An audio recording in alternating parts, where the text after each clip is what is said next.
तो हेलो बच्चों, कैसे हो। आज हम लोग बात करने वाले हैं रीनीट 2026 के लिए वन शॉट में प्लांट किंगडम की, और जानेंगे कि इस चैप्टर में कौन कौन सी बातें आपको इंपॉर्टेंट है आपके लिए, और इसका एक एक एनसीईआरटी की लाइन को हम लोग डिकोड करने वाले हैं। तो हम लोग बात करने वाले हैं प्लांट किंगडम की।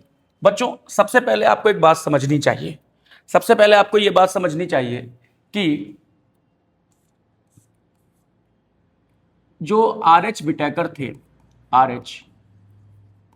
विटेकर जो थे, उन्होंने 1969 में 5 किंगडम क्लासिफिकेशन दिया। ये आपको पता है, 5 किंगडम क्लासिफिकेशन दिया। और इस 5 किंगडम क्लासिफिकेशन में कौन कौन से मेंबर थे? एक थे मोनेरा, एक थे प्रोटिस्टा, एक थे फंजाई, एक थे प्लांटी, और एक थे एनिमेलिया। अब आप में से बहुत लोग ये सोच रहे होंगे कि सर ये तो हम पढ़ चुके हैं। खैर, मैं आपको कुछ और बताने की कोशिश कर रहा हूं। जो बेटा किंगडम मोनेरा थे, उनमें क्या क्या खास बात थी? एक तो इन सभी के पास में सेल वॉल थी। सेल वॉल थी। तो सेल वॉल किस किस के पास में थी? सेल वॉल प्रोटिस्टा के पास में भी थी, सेल वॉल फंजाई के पास में भी थी, सेल वॉल प्लांटी के पास में भी थी। सही, इतने लोगों के पास सेल वॉल थी। तो मोनेरा, प्रोटिस्टा, फंजाई, प्लांटी, इन सबके पास में सेल वॉल थी। तो जो अर्लियर क्लासिफिकेशन था, इन सभी को सेल वॉल की वजह से एक ही किंगडम में रखा गया था, किंगडम प्लांटी में। लेकिन समय के साथ चेंज हुए। तो हमें क्या चेंज देखने को मिला बच्चों? समय के साथ चेंज में हमको क्या चेंज देखने को मिला कि मोनेरा में सेल वॉल भले ही हो, लेकिन यूनिसेल्यूलर प्रोकैरियोटिक ऑर्गेनिज्म रखे गए। प्रोटिस्टा में यूनिसेल्यूलर यूकैरियोटिक ऑर्गेनिज्म रखे गए। फंजाई में मल्टीसेल्यूलर यूकैरियोटिक रखे गए। फंजाई में मल्टीसेल्यूलर यूकैरियोटिक रखे गए। लेकिन बच्चों, ये सब कैसे थे? ये फंजाई था हेट्रोट्रॉफिक का ग्रुप, यानी कि फंजाई खुद से खाना नहीं बना सकती थी, यानी कि लिए खाने के लिए किसी और पर निर्भर थे। तो सेल वॉल तो थी, लेकिन मल्टी सेलुलर थे, यूकैरियोट थे और हेट्रोट्रॉपिक थे। वहीं प्लांट भी सेल वॉल इनके पास थी, मल्टी सेलुलर थे, लेकिन ये ऑटोट्रॉफिक थे। क्या थे बताओ? ऑटोट्रॉफिक। और एनिमल्स में सेल वॉल नहीं थी, और ये मल्टी सेलुलर थे, लेकिन क्या थे बताओ? हेट्रोट्रॉफिक थे। सही है। तो इसी वजह से इन सब में अब कैरेक्टर्स के डिफरेंस की वजह से हम समझ गए कि अलग अलग किंगडम्स हैं। लेकिन अभी हमें बात किसकी नहीं करनी है? मोनेरा की नहीं करनी है, प्रोटिस्टा की नहीं करनी है, फंजाई की नहीं करनी है, एनिमेलिया की नहीं करनी है। हमें बात करनी है किंगडम प्लांटी की। और किंगडम प्लांटी में बेटा वही ऑर्गेनिज्म थे जिनके पास सेल वॉल थी, जो मल्टी सेलुलर थे और जो ऑटोट्रॉफिक थे। इस हिसाब से इस क्राइटेरिया पर बेस्ड क्या कहा गया कि जो 5 किंगडम क्लासिफिकेशन है, इस पे बेस्ड हमने क्या कहा कि भैया ठीक है, जो किंगडम प्लांटी है उसमें और एरे गहरे लोगों को नहीं रखा जाएगा। अब किंगडम प्लांटी में सिर्फ किसको रखा जाएगा? एल्गी को, ब्रायोफाइटा को, टेरिडोफाइटा को, जिम्नोस्पर्म को, एंजियोस्पर्म को। मतलब भाई, मोनेरा, प्रोटिस्टा और फंजाई जिनके पास में सेल वॉल थी और जिनको पहले किंगडम प्लांटी में रखा गया था, अब उन्हें किंगडम प्लांटी में शामिल नहीं किया गया, क्योंकि हमने और स्ट्रक्चर्स और क्राइटेरिया को भी बेस बनाया। और ऐसा किया किसने था? आर.एच. विटेकर ने किया था। एक और चीज, अब क्योंकि जब हम मोनेरा को ही किंगडम प्लांटी में रख रहे हैं, तो आपको याद होगा बीजीए, ब्लू ग्रीन एल्गी, एक ऐसा बैक्टीरिया जो कि बिल्कुल प्लांट की तरह फोटोसिंथेसिस करता है। तो हम उसे, क्योंकि प्लांट की तरह फोटोसिंथेसिस करता था, इसीलिए हमने उसका नाम रखा था ब्लू ग्रीन एल्गी, क्योंकि ब्लू ग्रीन कलर का था और प्लांट की तरह फोटोसिंथेसिस करता था, तो हमने उसका नाम एल्गी रख दिया। लेकिन अब 5 किंगडम क्लासिफिकेशन के बाद में बीजीए एल्गी नहीं है। पहला कॉन्सेप्ट तो आपको यह समझना चाहिए। अभी मैं ये वाला पैराग्राफ आपको यहां पे एक्सप्लेन कर रहा हूं बच्चों, ठीक है। पहला तो कॉन्सेप्ट आपको यह समझना चाहिए। दूसरा बच्चे कॉन्सेप्ट आपको यह समझना चाहिए दूसरा कॉन्सेप्ट आपको यह समझना चाहिए बच्चों कि हम यहां पे जो एल्गी की बात कर रहे हैं, तो एल्गी यहां पे दो तरह की हो सकती है। एक हो सकता है यूनिसेल्युलर एल्गी, यूनिसेल्युलर, और एक हो सकते हैं भैया मल्टी सेल्युलर। तो आप एक बात समझने की कोशिश करो, आप एक बात समझने की कोशिश करो बच्चों, कि जो यूनिसेल्युलर एल्गी हैं, यूनिसेल्युलर एल्गी हैं, ये सभी किसके मेंबर माने जाते हैं? प्रोटिस्टा के। तो हम इन्हें रखते कहां पे हैं बताओ? प्रोटिस्टा में रखते हैं, क्योंकि यूनिसेल्युलर यूकैरियोट्स हैं। पर बच्चों हम इन्हें पढ़ते कहां पे हैं? हम पढ़ते हैं किंगडम प्लांटी में। लिखते इनको कहां पे हैं बताओ? प्रोटिस्टा में। लेकिन पढ़ यहीं पे लिया जाता है क्योंकि आपकी एनसीईआरटी में किंगडम प्लांटी में ही एल्गी को समझाया गया है। तो हम लोग यहां पे ओवरऑल यूकैरियोटिक एल्गी की बात कर रहे हैं, बट ऐसा बिल्कुल नहीं है कि यहां पे जो यूकैरियोट्स के साथ में यूनिसेलुलर एल्गी है वो किंगडम प्लांटी का मेंबर है। ये थोड़ा सा आप लोग ध्यान रखना, क्योंकि आगे आने में यहां पे कुछ एग्जांपल्स ऐसे आ सकते हैं जो आपको भ्रमित कर सकते हैं। तो यहां पे आपकी ये बात क्लियर हो गई, और इतना इंपॉर्टेंट है भी नहीं, बस आपको ये याद होना चाहिए। आगे बात करते हैं हम लोग। देखो बच्चों, अब क्या हुआ कि हमें किंगडम प्लांटी को समझना है, किंगडम प्लांटी को समझना है, और हमने किंगडम प्लांटी को कैसे क्लासिफाई किया है? एल्गी, ब्रायोफाइटा, टेरिडोफाइटा, जिम्नोस्पर्म और एंजियोस्पर्म में। हम जानते हैं बच्चों कि एंजियोस्पर्म्स जो हैं, एंजियोस्पर्म्स जो हैं वो हायर प्लांट्स होते हैं, और एंजियोस्पर्म्स वो प्लांट होते हैं जिनमें बहुत ज्यादा डाइवर्सिटी है। तो बच्चों जितनी ज्यादा डाइवर्सिटी होगी उतना ही हमें उसका क्लासिफिकेशन करने के लिए जरूरत पड़ेगी। तो यहां पे एंजियोस्पर्म को की डाइवर्सिटी ज्यादा है, इसलिए हमें क्या करना है? इसका क्लासिफिकेशन करना है। तो फर्दर हम यहां से आगे किसकी बात कर रहे हैं? एंजियोस्पर्म के क्लासिफिकेशन की बात कर रहे हैं। अब चूंकि एंजियोस्पर्म में बहुत ज्यादा डाइवर्सिटी थी, तो हमें इसका क्लासिफिकेशन करना था। तो यहां पे पहले 3 क्लासिफिकेशन सिस्टम का आपकी एनसीईआरटी जिक्र करती है। सबसे पहला क्लासिफिकेशन सिस्टम है आर्टिफिशियल क्लासिफिकेशन सिस्टम, जो सबसे पुराना है। उसके बाद में नेचुरल क्लासिफिकेशन सिस्टम, जो इससे लेटेस्ट है, और उसके बाद में फाइलोजेनेटिक क्लासिफिकेशन सिस्टम, जो इन तीनों क्लासिफिकेशन सिस्टम में वाइडली एक्सेप्टेड भी है और थोड़ा सा इनमें से लेटेस्ट भी है। अभी हम सिर्फ इन 3 क्लासिफिकेशन सिस्टम के बारे में बात कर रहे हैं, ठीक। अब देखो बच्चों, आर्टिफिशियल क्लासिफिकेशन सिस्टम किसने दिया था? कैरोलस लीनियस ने दिया था। और कैरोलस लीनियस ने यह कहा कि अच्छा, एंजियोस्पर्म को तुम क्लासिफाई करना चाहते हो, मैं बताता हूं कैसे करो। कैसे करो? हम सिर्फ इसकी मॉर्फोलॉजी देखेंगे। कैरोलस लीनियस एक वो साइंटिस्ट हैं जिन्होंने सबसे आसान तरीका अपनाया और बहुत शोहरत बटोरी। तो बोले ऐसा है कि हम सिर्फ ग्रॉस सुपरफिशियल मॉर्फोलॉजिकल स्ट्रक्चर्स देखेंगे और इनके बेसिस पे हम क्या करेंगे? हम एंजियोस्पर्म को क्लासिफाई कर देंगे, यानी कि मॉर्फोलॉजी के बेसिस पे एंजियोस्पर्म को क्लासिफाई करेंगे। बोले साहब कैसे करेंगे? तो बोले हमारे पास में मॉर्फोलॉजिकल के 2 कैरेक्टर्स हैं। एक तो इन्होंने सुपरफिशियल मॉर्फोलॉजिकल कैरेक्टर्स में किन किन बातों का ध्यान रखा? 2 बातों का। क्या? एक वेजिटेटिव कैरेक्टर और एक सेक्सुअल कैरेक्टर्स।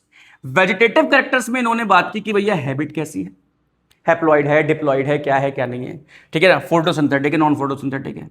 और दूसरा कलर, नंबर और शेप ऑफ लीव्स, यानी कि लीव्स का कलर कैसा है, लीव्स का नंबर कैसा है और लीव्स का शेप कैसा है। तो इस बेसिस पे इन्होंने आप क्या किया? एंजियोस्पर्म को क्लासिफाई किया, ठीक। पहली बात क्या है? यहां पे सिर्फ और सिर्फ क्लासिफिकेशन किसका है? सुपरफिशियल मॉर्फोलॉजिकल कैरेक्टर्स का है, जिसमें वेजिटेटिव और सेक्सुअल 2 कैरेक्टर्स लिए गए। और वेजिटेटिव कैरेक्टर्स में क्या आया? Habit, colour, number and shape of species आया।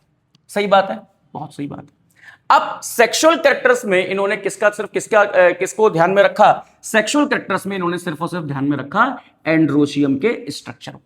देखो बच्चों, इस चीज को थोड़ा ऐसे समझो, जैसे मान लो हम लोग बात कर रहे हैं यहां पे, ये रूट्स हैं किसी भी प्लांट की, ये स्टेम है और ये किसी भी प्लांट की लीफ है, ठीक है ना।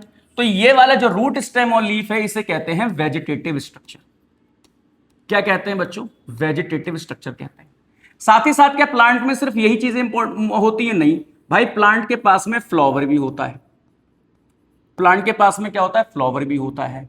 प्लांट के पास में फ्रूट्स भी होते हैं, प्लांट्स के पास में फ्रूट्स भी होते हैं, और फ्रूट्स के अंदर सीड भी होते हैं। क्या होते हैं बताओ? सीड भी होते हैं। तो फ्लावर, फ्रूट, सीड ये क्या है बताओ? ये है सेक्सुअल कैरेक्टर। ये क्या है बताओ? सेक्सुअल कैरेक्टर है। तो ये वेजिटेटिव कैरेक्टर या स्ट्रक्चर है, और ये क्या है? सेक्सुअल कैरेक्टर या स्ट्रक्चर है। अब यहां पे फ्लावर में आप जानते हो कि मेल पार्ट होता है और फीमेल पार्ट होता है, और इसी मेल पार्ट का जिक्र कर रहे हैं यहां पे कैरोलस लीनियस। तो कैरोलस लीनियस ने वेजिटेटिव स्ट्रक्चर्स के साथ साथ सेक्सुअल कैरेक्टर्स को भी अहमियत दी, लेकिन सिर्फ एक ही सेक्सुअल कैरेक्टर्स को अहमियत दी, एंड्रोशियम को, मेल रोल को। और मेल रोल में इन्होंने कहा कि मेल रोल का स्ट्रक्चर कैसा है, मतलब शेप कैसा है, साइज कैसा है, नंबर कैसा है, इस बेसिस पे इन्होंने एंजियोस्पर्म को क्लासिफाई किया। लेकिन होना वही था जो इनके साथ होता चला आ रहा था। भाई देखो, ये बिल्कुल वही बात हो गई कि हमने क्लास में बैठ के ये कह दिया कि जो भी गोरे हैं वो सब लड़कियां हैं और जो काले हैं वो सब लड़के, ठीक है ना। तो हमने यहां पे क्या किया? हमने यहां पे वेजिटेटिव कैरेक्टर्स और सेक्सुअल कैरेक्टर्स को सेम प्रेफरेंस दे दी। हमने वेजिटेटिव कैरेक्टर्स के साथ साथ सेक्सुअल कैरेक्टर्स को भी क्या कर दिया? क्लासिफाई कर दिया, जो कि गलत था। क्यों? क्योंकि भाई अगर आप जानो कि अभी देखो गर्मी पड़ रही है, आप ज्यादा धूप में टहलोगे तो आप कितने भी गोरे हो, टैनिंग हो जाएगी, काले हो जाओगे। तो अब अगर एक दिन आप क्लास में आए तो हमने आपको किस में रख दिया? लड़कियों की रो में बिठा दिया, और अगले दिन आप क्लास में आए, थोड़ा सा टैनिंग होगी तो हमने लड़कों की रो में बिठा दिया। तो यहां पे कहने का मतलब है कि जो आर्टिफिशियल क्लासिफिकेशन सिस्टम था वो सुपरफिशियल मॉर्फोलॉजिकल कैरेक्टर्स पे बेस्ड था। और ये जो सुपरफिशियल मॉर्फोलॉजिकल कैरेक्टर्स थे, यानी कि ये कह रहे हैं कि शीप लीफ का शेप, नंबर और कलर, ये इन्वायरमेंट के इफेक्ट के साथ में बदल सकते थे। इन्वायरमेंट के इफेक्ट के साथ में बदल सकते थे। तो अगर इन्वायरमेंट के इफेक्ट के साथ में बदल रहे हैं तो फिर क्या हो रहा है कि कभी तो एंजियोस्पर्म में है, कभी एंजियोस्पर्म में नहीं है। पहली चीज। दूसरी चीज ये सुनो, दूसरी चीज की बात सुनो कि हमने अगर सिर्फ इसी बेसिस पे क्लासिफाई कर दिया कि जो लोग थोड़े से काले हैं, सांवले हैं, वो लड़के हैं, और जो गोरे हैं वो क्या हैं? लड़कियां हैं। तो सोचो हम क्या करेंगे कि हम जेंडर को क्या करेंगे? सिर्फ और सिर्फ वेजिटेटिव कैरेक्टर्स के बेसिस पे क्या कर देंगे? क्लासिफाई कर देंगे, जिससे ऐसा पॉसिबल है कि जो लड़का है वो जाके लड़की की रो में बैठ जाए और जो लड़की है वो जाके लड़के की रो में बैठ जाए। यानी कि इन्होंने ऐसी स्पीशीज जो क्लोजली रिलेटेड स्पीशीज थी उनको भी दूर दूर कर दिया, बस चंद वेजिटेटिव कैरेक्टर्स के बेसिस पर, जो कि इन्वायरमेंट से अफेक्ट हो जा रहे थे, ठीक है ना, जो कि इन्वायरमेंट से अफेक्ट हो जा रहे थे। ये बिल्कुल वैसा ही है कि मान लो इन्होंने हरी पत्तियों वाले एक प्लांट को एक स्पीशीज में रखा, और उसी की तरह शेप, उसी की तरह साइज, उसी की तरह नंबर वाली जो एक और दूसरा प्लांट था सेम स्पीशीज का, बस उसका गुना यह था कि उसकी पत्ती हल्की सी पीली पड़ गई, तो इन्होंने दूसरी स्पीशीज में उठा के उसे रख दिया। तो दो क्लोजली रिलेटेड स्पीशीज को इन्होंने दूर दूर कर दिया। यह था भैया इनका आर्टिफिशियल क्लासिफिकेशन सिस्टम, जो कि कैरोलस लीनियस ने दिया था। और कैरोलस लीनियस की डीमेरिट्स यही थी, सबसे बड़ी गलती यह थी, give equal weightage to vegetative and sexual characters. और इसी बेसिस पे, क्योंकि सिर्फ कैरेक्टर जो क्लासिफिकेशन था वो एक्सटर्नल फीचर्स पे बेस्ड था, इसीलिए क्लासिफिकेशन रिजेक्ट हो गया। क्लियर? यहां तक की कोई बात समझ में ना आई हो तो आप बताना। फिर अगर हम लोग बात करते हैं इससे थोड़ा सा upgraded version, natural system of classification. तो नेचुरल सिस्टम ऑफ क्लासिफिकेशन में जो गलतियां लीनियस ने की थी वो गलतियां बेंथम और हुकर ने नहीं की। साहब ये बेंथम और हुकर कौन है? ये बेंथम और हुकर कौन है? तो बेंथम और हुकर वो हैं जिन्होंने नेचुरल सिस्टम ऑफ क्लासिफिकेशन दिया था। इन्होंने बच्चों एक्सटर्नल फीचर्स के साथ साथ, यानी कि मॉर्फोलॉजिकल स्ट्रक्चर्स के साथ साथ इंटरनल फीचर्स पे भी ध्यान दिया। इंटरनल फीचर्स के बेसिस पे भी क्लासिफिकेशन किया, जैसे अल्ट्रा स्ट्रक्चर। अल्ट्रा स्ट्रक्चर क्या हुआ? अल्ट्रा स्ट्रक्चर वो स्ट्रक्चर है जो इलेक्ट्रॉन माइक्रोस्कोप से देखा गया। जैसे मान लो कि किसी भी प्लांट की जो सेल वॉल है वो सेल्यूलोज की बनी है, लेकिन सेल्यूलोज किससे बना है? तो सेल्यूलोज बना है 6000 अल्फा डी ग्लूकोज के मोनोमर यूनिट से। तो बच्चों अल्ट्रा स्ट्रक्चर भी देखा गया, एनाटॉमी भी देखी गई, एम्ब्रियोलॉजी भी देखी गई, और फाइटोकेमिस्ट्री भी देखी गई। यानी कि एक्सटर्नल कैरेक्टर्स के साथ साथ इंटरनल कैरेक्टर्स के बेसिस पर भी क्या किया? एंजियोस्पर्म का क्लासिफिकेशन किया। बहुत समय तक नेचुरल सिस्टम ऑफ क्लासिफिकेशन क्या माना गया? अच्छा माना गया। और ये बेसिकली किस पे बेस्ड था बताओ? ये भैया था नेचुरल एफिनिटीज पे, यानी कि सिमिलरिटीज पे बेस्ड था। किस पे बेस्ड था? नेचुरल एफिनिटीज या सिमिलरिटीज पर बेस्ड था। और बहुत समय तक इसको एक्यूरेट माना गया। लेकिन नेचुरल सिस्टम ऑफ क्लासिफिकेशन भी बाद में जाके क्या हो गया, फेल हो गया, क्योंकि यहां पे इन्होंने इवोल्यूशनरी रिलेशनशिप का कोई जिक्र नहीं किया था। यहां पे इन्होंने यह जिक्र नहीं किया था कि एक प्लांट है और एक प्लांट अगर थोड़ा सा चेंज हो जाए, मॉडिफाई हो जाए समय के साथ में, तो हम उसको क्या अलग स्पीशीज कंसीडर कर लेंगे। ऐसी बातें इन्होंने नहीं की थी नेचुरल सिस्टम ऑफ क्लासिफिकेशन ने। और आगे का क्लासिफिकेशन सिस्टम आया जिसे हम कहते हैं फाइलोजेनेटिक क्लासिफिकेशन सिस्टम। ये phylogenetic classification system most acceptable classification system है और इसको दिया था एंगलर एंड प्रंटल ने, जो कि आपकी एनसीईआरटी में नहीं दे रखा है इन साइंटिस्ट के नाम, ठीक है ना। इस क्लासिफिकेशन सिस्टम में क्या कहा गया, यह क्लासिफिकेशन सिस्टम बेस्ड था किस पर बताओ, इवोल्यूशनरी रिलेशनशिप के बेसिस पे। देखो पहला क्लासिफिकेशन किस पे बेस्ड था, सुपरफिशियल मॉर्फोलॉजिकल स्ट्रक्चर्स के बेसिस पर, दूसरा नेचुरल एफिनिटीज के बेसिस पर, और फाइलोजेनेटिक क्लासिफिकेशन सिस्टम किस पे बेस्ड है बताओ, इवोल्यूशनरी रिलेशनशिप के बेसिस पे। तो यह भी ध्यान हो सकता है, यह भी क्वेश्चन आ जाए। तो इन्होंने इस क्लासिफिकेशन सिस्टम में क्या था बताओ, इवोल्यूशनरी रिलेशनशिप की बात की थी। इस क्लासिफिकेशन सिस्टम में यह ध्यान रखा गया था कि एक्सटर्नल और इंटरनल कैरेक्टर्स तो देखे ही जाएं, साथ ही साथ उनके इवोल्यूशनल रिलेशनशिप्स भी देखे जाएं। यानी कि ऐसे ऑर्गेनिज्म जो सेम टेक्सा को बिलोंग करते हैं, ऐसे ऑर्गेनिज्म जो सेम टेक्सा को बिलोंग करते हैं, इसका मतलब उनके एंसेस्टर कहीं ना कहीं एक रहे होंगे, उनके एंसेस्टर कहीं ना कहीं एक रहे होंगे। जैसे जैसे हम लोग में, ह्यूमंस में, हम और आपके क्या कहते हैं एप्स में, गिब्बन में आपस में सिमिलरिटीज हैं, तो ये ऐसा माना जाता है कि भैया इनके एक ही पूर्वज रहे होंगे, एक ही एंसेस्टर रहे होंगे। तो यहां पे इवोल्यूशनरी रिलेशनशिप की बात थी, जो कि किसने की थी, एंग्लो प्रेंटल ने कहा था कि भैया जो भी ऑर्गेनिज्म सेम टेक्सा को बिलोंग करते हैं, उनके एंसेस्टर भी क्या होंगे बताओ, सेम होंगे।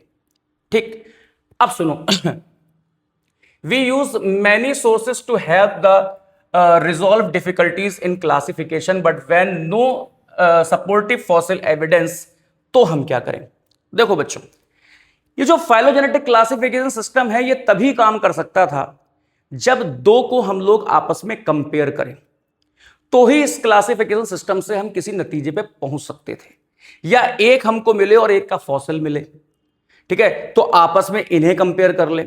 लेकिन अगर कभी ऐसा हुआ कि हमारे पास फॉसिल का कोई एविडेंस नहीं है, तो हम कैसे ये पहचानेंगे कि जो हमें अभी प्लांट मिला वो किससे बिलोंग करता है। तो अब क्लासिफिकेशन सिस्टम थोड़े से मॉडर्नाइज हुए और पहला मॉडर्नाइज होकर निकल के आया न्यूमेरिक टेक्सोनॉमी। तो न्यूमेरिक टेक्सोनॉमी क्या था, न्यूमेरिक टेक्सोनॉमी एक ऐसी जुगाड़ थी बच्चों जिसमें जितने भी प्लांट्स हैं जिनको आइसोलेट किया गया, जिनको खोजा गया, हमने क्या किया कि उनके वेजिटेटिव और सेक्सुअल स्ट्रक्चर्स को क्या कर दिया बताओ, एक एक कोड दे दिया, कोड एंड नंबर दे दिया, कोड एंड नंबर दे दिया। सपोज कि कोई भी जो ऐसा प्लांट है जिसकी जो लीफ है वो सिंपल लीफ है, तो हमने मान लो इसको कोड दिया SL1। क्या दिया बताओ, SL1। और इन सभी को कोड और नंबर्स को देके हमने कंप्यूटर में सेव कर दिया। अब हमें कभी भी कोई भी प्लांट मिला तो हम क्या देखेंगे कि भैया अगर कोई सिंपल लीफ है तो हम कोड डालें SL1, किसी की लीफ की कलर मान लो ग्रीन है तो हम कोड डालें G1, और इस तरीके से कोड डालते जाएंगे तो प्लांट क्या हो जाएंगे, छटते जाएंगे, और हमें पूरा एक डाटा निकल के आएगा कि जो प्लांट आपको मिला है वो इन सब प्लांट से रिलेट करता है। तो हमारा क्लासिफिकेशन सिस्टम एक समय में बहुत सारे क्राइटेरिया को क्या कर लेगा बताओ, प्राप्त कर लेगा, और इसको हम लोग बोलते हैं न्यूमेरिक टेक्सोनॉमी। क्या बोलते हैं बताओ, न्यूमेरिक टेक्सोनॉमी बोलते हैं। पर इसमें खामी थी मेरे भाई, इसमें खामी थी कि इसमें बहुत सारे रिजल्ट एक साथ खुल के आ गए और उनमें से हो सकता है कि कुछ जो है स्पीशीज अलग अलग हो। तो अब हम कैसे फर्दर आगे बढ़ें, ऐसा तो नहीं हो सकता कि एक प्लांट बहुत सारी स्पीशीज से बिलोंग कर रहा हो। तो यहां पे कुछ और चीजें भी आगे इंक्लूड की गई। कह रहे हैं कि ठीक है साहब, आप अगर कभी ऐसे जगह पे फंस गए जिसमें आप जो है बहुत सारे कैरेक्टर्स जो है एक साथ आप प्रोसीड कर रहे हो, तो आपको थोड़े से आगे बढ़ना चाहिए। ठीक है ना। अगर ऐसा हो सकता है कि आप hundreds of character eight same time consider हो रहे हो तो थोड़ा सा आपको आगे बढ़ना चाहिए और बात करनी चाहिए साइटोटैक्सोनॉमी की बच्चों।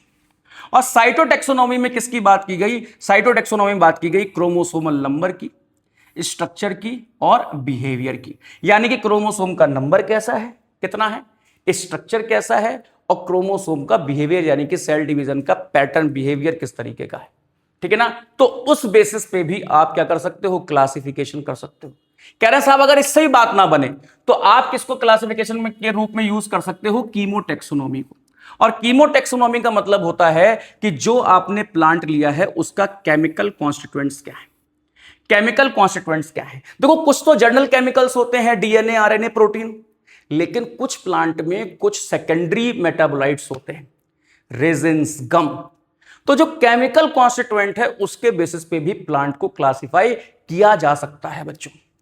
तो ये कुछ चीजें थी जो मैंने आपको अभी यहां पे बताई, जो कि आमतौर पर बच्चा थोड़ा सा कंफ्यूज रहता है उसमें। आगे की बात करते हैं बच्चों। यहां पे हमने ये बता दिया कि भैया एंजियोस्पर्म को कौन कौन से तरीके से क्लासिफाई किया गया। अब यहां पे बात वहीं से शुरू होती है, वहीं से कहानी शुरू होती है जहां से हमने पहले बातें शुरू की थी। तो प्लांटी को सबसे पहले जो ग्रुप में रखा वो कौन सा था बताओ? एल्गी। एल्गी बच्चों, चाहे प्लांट हो चाहे एनिमल्स हो, माना जाता है कि जो जीवन की शुरुआत है वो पानी से हुई थी। यानी कि जो एल्गी हैं वो मेंबर हैं जो एक्वेटिक हैं, वो मेंबर हैं जो है क्या, एक्वेटिक है, जिनकी बॉडी पूरी तरीके से डेवलप नहीं थी। और इसीलिए हम एल्गी को क्या बोलते हैं? हम एल्गी को थैलोफाइटा भी बोलते हैं बच्चों। क्या बोलते हैं बच्चों? थैलोफाइटा भी बोलते हैं। और थैलोफाइटा का मतलब होता है sac like body. Sac like body यानी कि थैले के समान बॉडी। और थैले के समान बॉडी मतलब अगर तुम्हारे हाथ पैर काट दिया तो तुम क्या बन जाओगे? थैला ही तो बन जाओगे। तो एल्गे जो थे वो लोग थे जिनके पास में रूट, स्टेम और लीफ ये नहीं थे। और ये क्या थे बताओ? एक्वेटिक थे। क्या थे बताओ? एक्वेटिक थे, मोस्ट प्रिमिटिव प्लांट थे। ठीक है ना। इनको हमने क्या बोला? इनको बोला थैलोफाइटा या एल्गी बोला। देखो यहां पे लिखा हुआ है, algae are chlorophyll bearing simple thalloid autotrophic and largely aquatic both fresh and marine water organism. यानी कि ये कैसे थे बताओ? इनमें क्लोरोफिल था, इनकी बॉडी सिंपल थैलोइड थी, ये ऑटोट्रोपिक थे यानी कि अपना खाना खुद से बनाते थे, और ज्यादातर एक्वेटिक थे, अब चाहे फ्रेश वाटर हो चाहे मेराइन वाटर हो। They occur in variety of other habitats, और ये पानी के अलावा भी अलग अलग हैबिटेट्स में पाए गए। कहां कहां? जैसे मॉइस्ट स्टोन में, गीली चट्टानों में, सॉइल में, वुड में, और भाई साहब हद तो तब हो गई शराफत की कि ये किसी दूसरे ऑर्गेनिज्म के साथ में एसोसिएशन में पाए गए।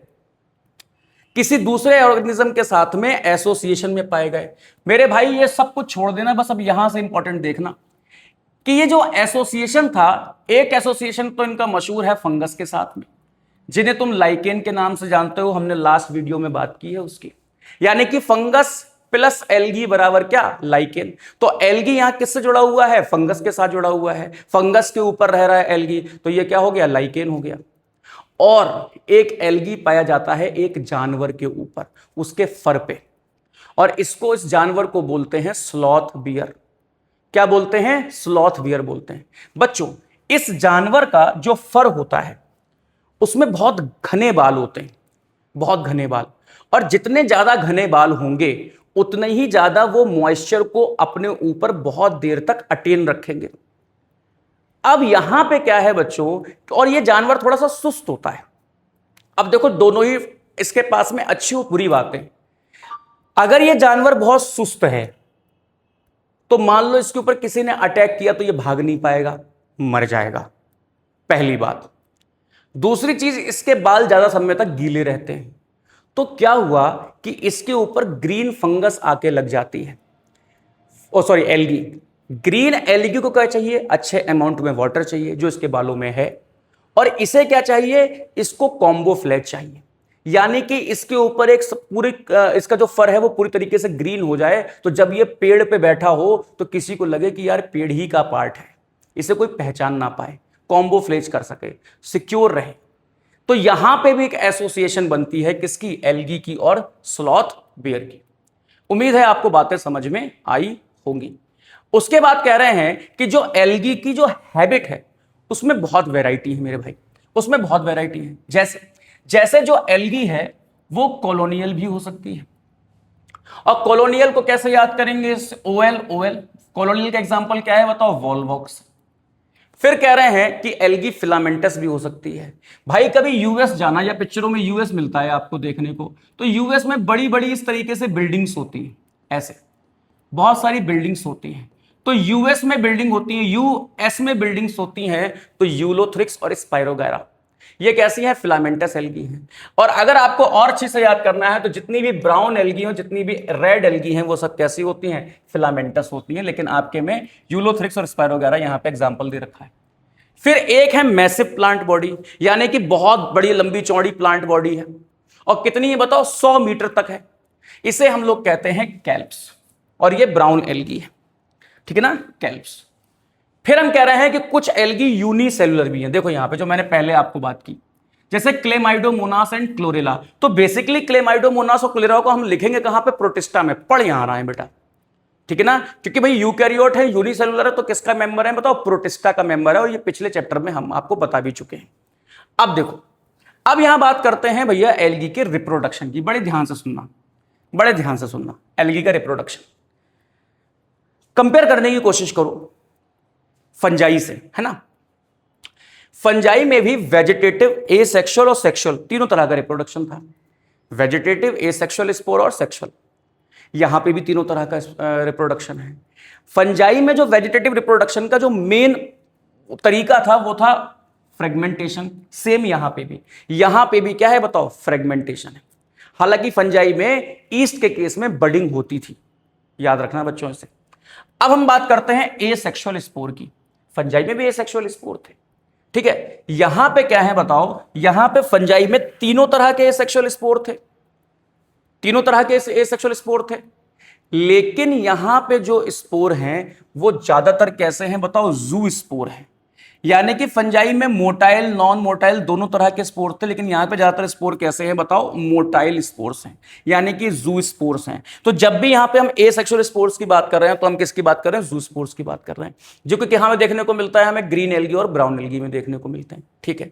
अगर हम लोग सेक्सुअल रिप्रोडक्शन की बात करें तो यहां पे गैमीट्स के थ्रू है, और गैमीट्स में 3 कंडीशन है। गैमेट्स में कितनी कंडीशन है? 3। वहां पे भी 3 थी, आइसोगैमस, एनाइसोगैमस, ऊगैमस। बच्चों आइसोगैमस का मतलब होता है सेम गैमीट, सेम स्ट्रक्चर वाले गैमीट। अब सेम स्ट्रक्चर है, देखो इसका भी सेम है, इसका भी सेम है, बस क्या है? दोनों में फ्लैजिला है। इसका भी सेम है, इसका भी सेम है, लेकिन दोनों में फ्लैजिला नहीं है। तो आइसोगैमस फ्लैजिलेटेड कौन से हैं बताओ? यूलोथ्रिक्स या आइसोगैमस मोटाइल। और आइसोगैमस नॉन मोटाइल का एग्जांपल क्या है बताओ? स्पाइरोगायरा। फ्लैजिला होगी तो मोटिलिटी होगी, बहुत नॉर्मल सी कॉमन सी बात है बच्चों। अब एनाइसोगैमस, एनाइसोगैमस का मतलब होता है जो साइज और शेप में वेरिएशन रखते हो, तो वो है एनाइसोगैमस। और इसमें ये एग्जांपल क्या है बताओ? यूडोराइना। अब यहां पे ऊगैमस बहुत इंपॉर्टेंट है बच्चों।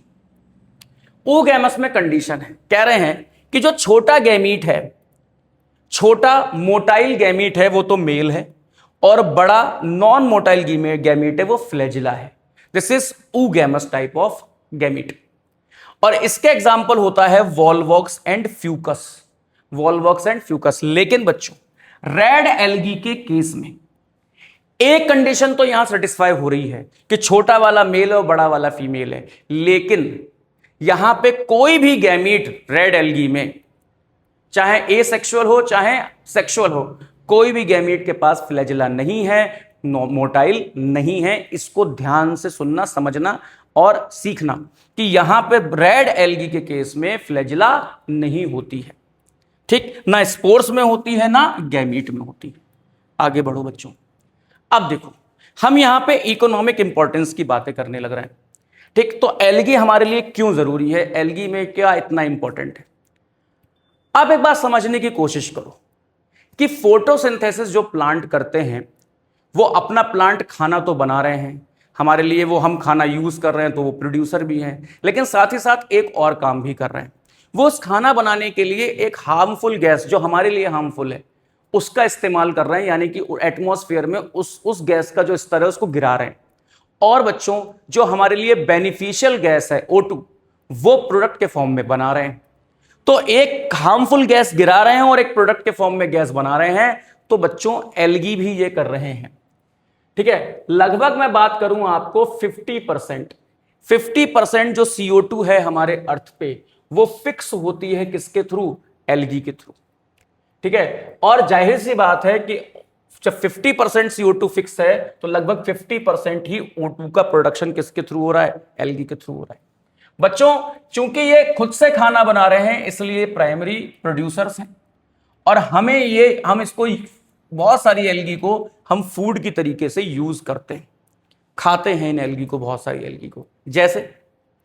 जैसे कि यहां पे जीनस की बात की गई है, पोरफायरा। पोरफायरा क्या है बच्चों? एक जीनस है। पोरफायरा क्या है? एक जीनस है और उसमें बहुत सारी स्पीशीज आती है। किसकी? मैराइन एल्गी की। और उनमें से 70 स्पीशीज की बात हो रही है। ध्यान से सुनना क्या कह रहे हैं।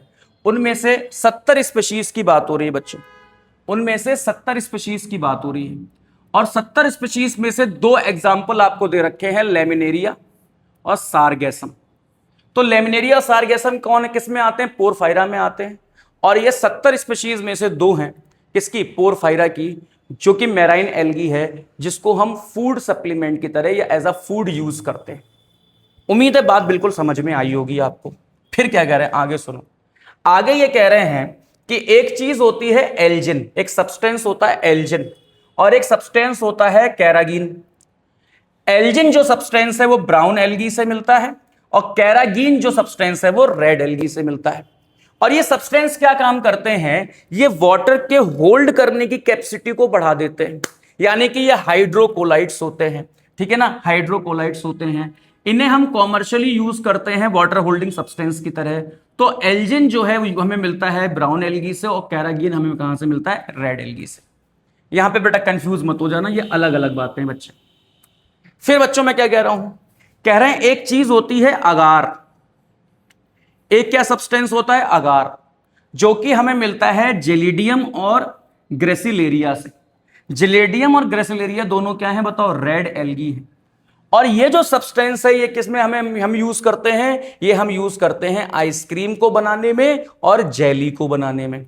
मतलब हम फूड की तरीके से भी यूज कर रहे हैं, हम वाटर होल्डिंग कैपेसिटी वाले सब्सटेंस की तरह भी यूज कर रहे हैं, हम आइसक्रीम और जेलीज में भी यूज करते हैं। ठीक है, साथ ही साथ बच्चों क्या है कि जो स्पेस ट्रेवलर्स जो स्पेस में जा रहे हैं तो वो हलवा पूड़ी तो ले नहीं जा रहे। तो जो स्पेस ट्रेवलर्स हैं उनको वहां जिंदा रहने के लिए क्या चाहिए? Good amount of protein. क्या चाहिए? Good amount of protein. लेकिन वो खा नहीं सकते वहां पे सॉलिड फूड जैसे हम लोग खाते हैं। तो वहां पे क्या करते हैं बेटा? वहां पे वो टैबलेट्स ले जाते हैं, कैप्सूल्स ले जाते हैं। और उन टैबलेट और कैप्सूल्स में क्या होती हैं? यूनिसेलुलर ग्रीन एल्गी होती है। क्या होती है? यूनिसेलुलर ग्रीन एल्गी होती है, जिसका एग्जांपल यहां पे क्या है? क्लोरेला, जो कि प्रोटीन रिच है और स्पेस ट्रेवलर्स यूज करते हैं। प्रोटीन रिच है और स्पेस ट्रेवलर्स यूज करते हैं। बेटा इसी तरीके से एक एल्गी है स्पाइरुलिना, वो भी यूनिसेलुलर है, उसे भी स्पेस ट्रेवलर्स यूज करते हैं और वो फोल्डर चारे के रूप में भी यूज होती है। लेकिन यहां ग्रीन एल्गी, बात सुन लेना, यूनिसेलुलर ग्रीन एल्गी की बात हो रही है तो यहां पे क्लोरेला की बात होगी। वो ब्लू ग्रीन एल्गी है स्पाइरुलिना, आपने अगर नाम सुना हो कि प्रोटीन रिच होती है तो सही है। तो ये इकोनॉमिक इंपॉर्टेंस है किसकी? एल्गी की। फिर कह रहे हैं एल्गी को हमने 3 मेन क्लासेस में डिवाइड किया है। ठीक है, कौन कौन से? क्लोरोफाइसी, फियोफाइसी और रोडोफाइसी। एक बार की क्या बात है, एक बार क्वेश्चन आया था, उसमें कहा गया था कि हमें एल्गी को 3 डिवीजन में किया है। तो भैया डिवीजन में नहीं किया है, हम ऑलरेडी डिवीजन पढ़ रहे हैं। ठीक है ना, तो किंगडम प्लांटी के डिवीजन है ये थैलोफाइटा, और इसके डिवीजन के बाद में क्या होंगे? क्लास होंगे। डिवीजन के बाद में क्या होंगे? क्लास। तो बच्चों याद रखना कि ये क्लास है ना कि डिवीजन। फिर यहां पे कंफ्यूजन हो सकता है। ठीक है, तो ये क्या है बताओ? क्लास है, डिवीजन नहीं है मेरे भाई। तो यहां पे एल्गी को कितने पार्ट्स में डिवाइड किया गया है? 3, क्लोरोफाइसी, फियोफाइसी और रोडोफाइसी। उम्मीद है बात समझ में आ रही होगी आपको। चलो, क्लोरोफाइसी इसको हम क्या बोलेंगे? Red algae, sorry green algae बोलेंगे। क्लोरोफाइसी क्या है? ग्रीन एल्गी है। अब देखो ये छोटे छोटे पैराग्राफ है बच्चों, इनमें से हमें मेन चीजें पढ़नी है कि क्या है क्या नहीं है। देखो सबसे पहले एक बात समझने की कोशिश करो कि इनका जो रेड, ब्राउन और ग्रीन कलर है ये किस पे बेस्ड है? ये पिगमेंट पे बेस्ड है। और एक कसम खा के एक पिगमेंट को याद करो, क्लोरोफिल ए को। क्लोरोफिल ए को तो चाहे हम ग्रीन एल्गी पढ़ें, चाहे हम ब्राउन एल्गी पढ़ें और चाहे हम रेड एल्गी पढ़ें, तो उसमें क्लोरोफिल ए तो होगा ही होगा, है ना। बस अंतर यह है कि ग्रीन एल्गी में ए के साथ बी होगा, ब्राउन एल्गी में ए के साथ सी होगा, रेड एल्गी में ए के साथ डी होगा। पहली चीज बहुत ध्यान से कॉन्सेप्ट। एक और चीज समझो भाई, क्लोरोफिल आप जानते हो सिर्फ ग्रीन कलर जनरेट कर सकता है, तो green algae green colour generate कर रही है, क्लोरोफिल है, कोई दिक्कत नहीं है।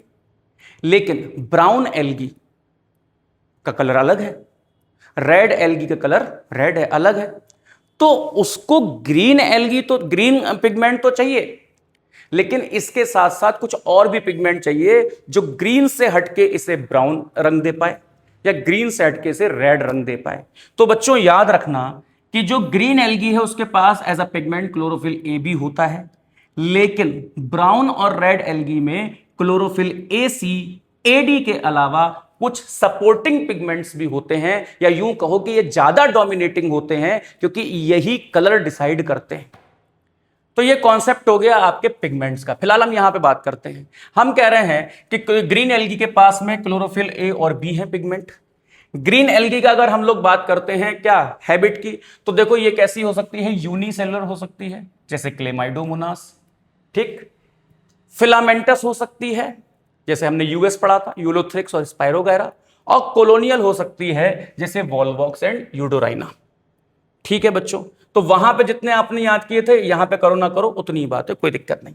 अब समझो कि आप जानते हो कि यहां पे खाने पीने का हिसाब किताब कहां है, तो जो फूड फॉर्म या स्टोरेज करता है वो कौन करता है बताओ? क्लोरोप्लास्ट या प्लास्टिड करते हैं। तो यहां पे कह रहे हैं कि अलग अलग ग्रीन एल्गी में जो क्लोरोप्लास्ट का शेप है वो अलग अलग होता है। जब हम लोग सीपीएमटी पढ़ाते थे या पढ़ते थे तो वहां पे हमें हर एक ग्रीन एल्गी में कैसा क्लोरोप्लास्ट का शेप होता है यह भी पढ़ना पड़ता था, पर आप लोग खुशकिस्मत हो, ठीक है ना। तो यहां पे क्या है, यहां पे क्लोरोप्लास्ट हैविंग डिफरेंट शेप्स, ठीक।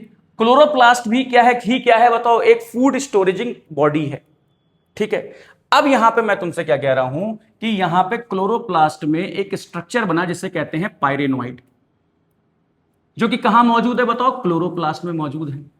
तो मेन जो फूड स्टोरेज है वो ग्रीन एल्गी में किसके फॉर्म में? स्टार्च के फॉर्म में। लेकिन पहली बार स्टार्च से हटकर प्रोटीन के फॉर्म में भी फूड स्टोर हुआ, किसके अंदर? पायरेनोइड्स के अंदर। ये बात। दूसरा, कुछ ग्रीन एल्गी में जो फूड स्टोर है वो ऑयल ड्रॉपलेट के फॉर्म में भी, ऑयल ड्रॉपलेट के फॉर्म में भी है। उम्मीद है बातें बहुत क्लियर मैं समझा रहा हूं, ठीक है ना। कमेंट करिएगा प्लीज अगर आप क्लियर समझ रहे हो तो। अब हम बात करते हैं कि जो ग्रीन एल्गी है उसके स्ट्रक्चर की। तो बच्चों बीइंग एल्गी इनके पास सेल्यूलोजिक सेल वॉल है, पहली बात तो सेल वॉल ही है।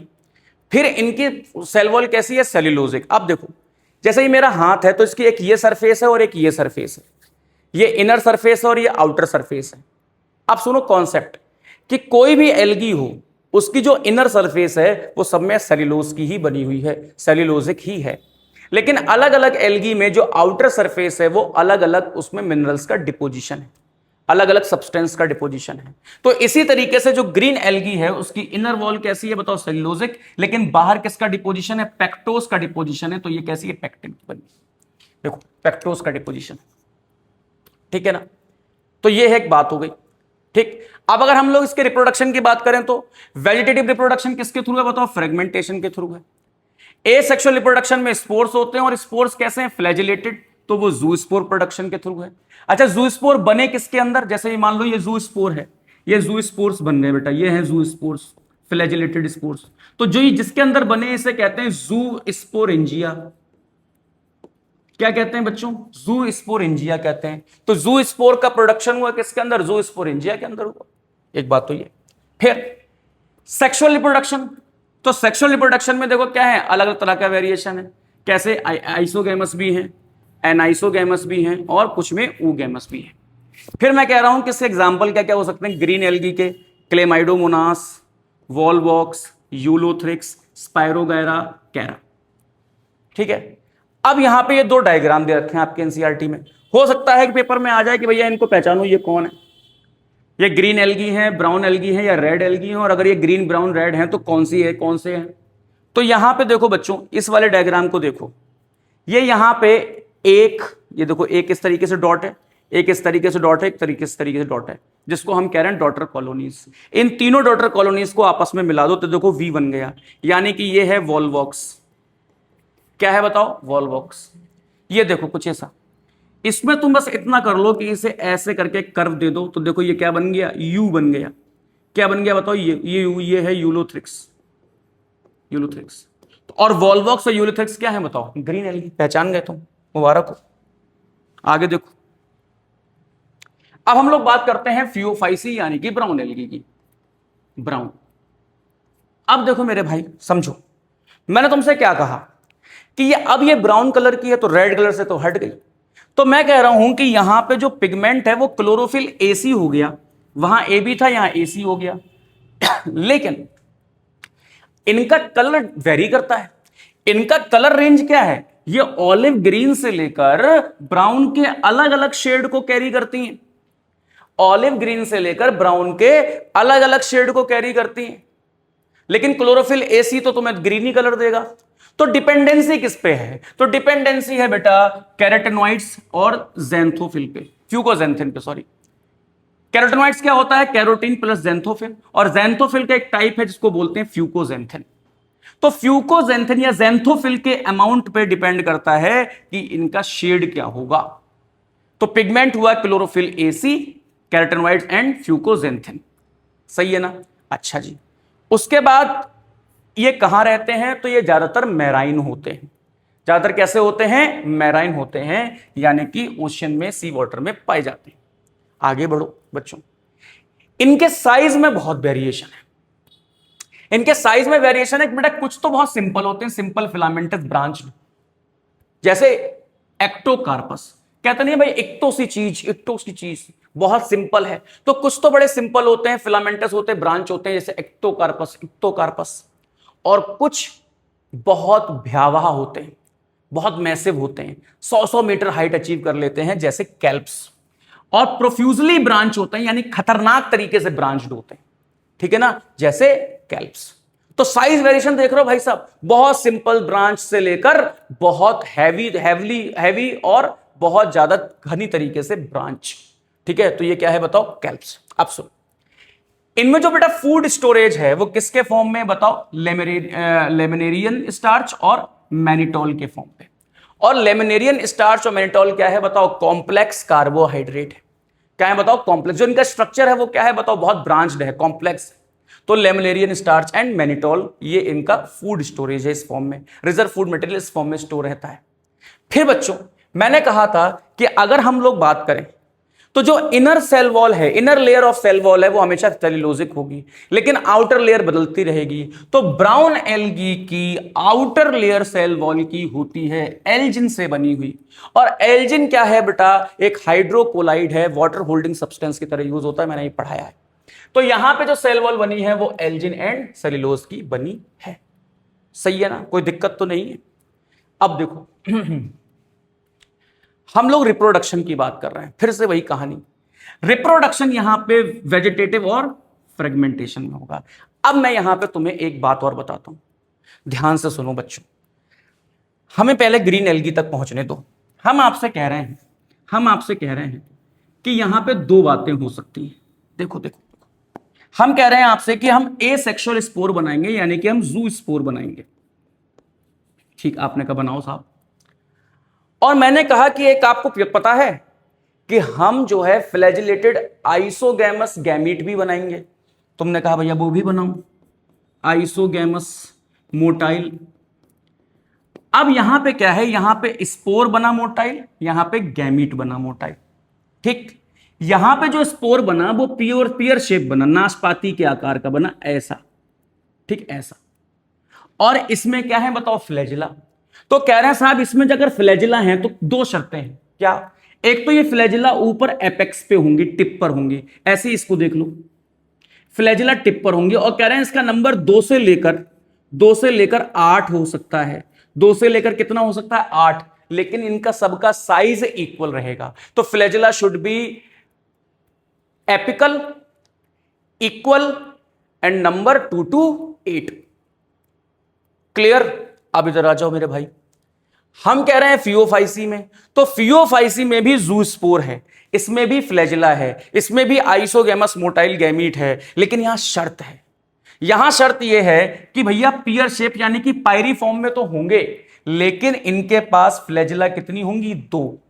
और कहां होंगी? लेटरल साइड में होंगी और अनइक्वल होंगी, है ना? कैसी होंगी? 2 होंगी, लेटरल साइड में होंगी और अनइक्वल होंगी मेरे भाई। अब बताओ, अब आओ कोई मैदान में, समझे? कोई दिक्कत तो नहीं है यहां पे? अब आगे की बात सुनो, देखो मेरे भाई, कह रहे हैं कि ये जो फियोफाइसी है, इसमें सबस्ट्रेटम से चिपकने के लिए ऑर्गेनिज्म के पास कुछ जुगाड़ है, सबस्ट्रेटम से चिपकने के लिए ऑर्गेनिज्म के पास कुछ जुगाड़ है, सबस्ट्रेटम से चिपकने के लिए ऑर्गेनिज्म के पास कुछ जुगाड़ है, और इस जुगाड़ को कह रहे हैं होल्ड फास्ट। तो holdfast acting like root, ठीक। फिर इसके पास में खड़े रहने के लिए कुछ डंठल फॉर्म में, स्टॉक फॉर्म में कुछ है, जैसे कि हायर प्लांट में स्टेम होती है, ये स्टेम नहीं है, स्टेम जैसा है, जिसको कहा स्टाइप। और जैसे हायर प्लांट में पत्तियां फोटोसिंथेसिस करती हैं ना, वैसे ही यहां पे भी एक फोटोसिंथेसिस करने वाला स्ट्रक्चर है, जिसे इन्होंने कहा फ्रॉन्ड लाइक लीफ। पर ये लीफ नहीं है, ये स्टेम नहीं है, ये रूट नहीं है, ठीक। ये ध्यान से समझ लो इस चीज को। फिर कह रहे हैं, फिर यहां पे आपके एनसीईआरटी में 3 डायग्राम दिए हैं, पहचान कौन, इनमें से बताओ कौन कौन सा कौन है। तो देखो, मैं इसको एक अंग्रेजी का एल बना दूं तो ऐसे, दिस इज कॉल्ड लेमिनेरिया।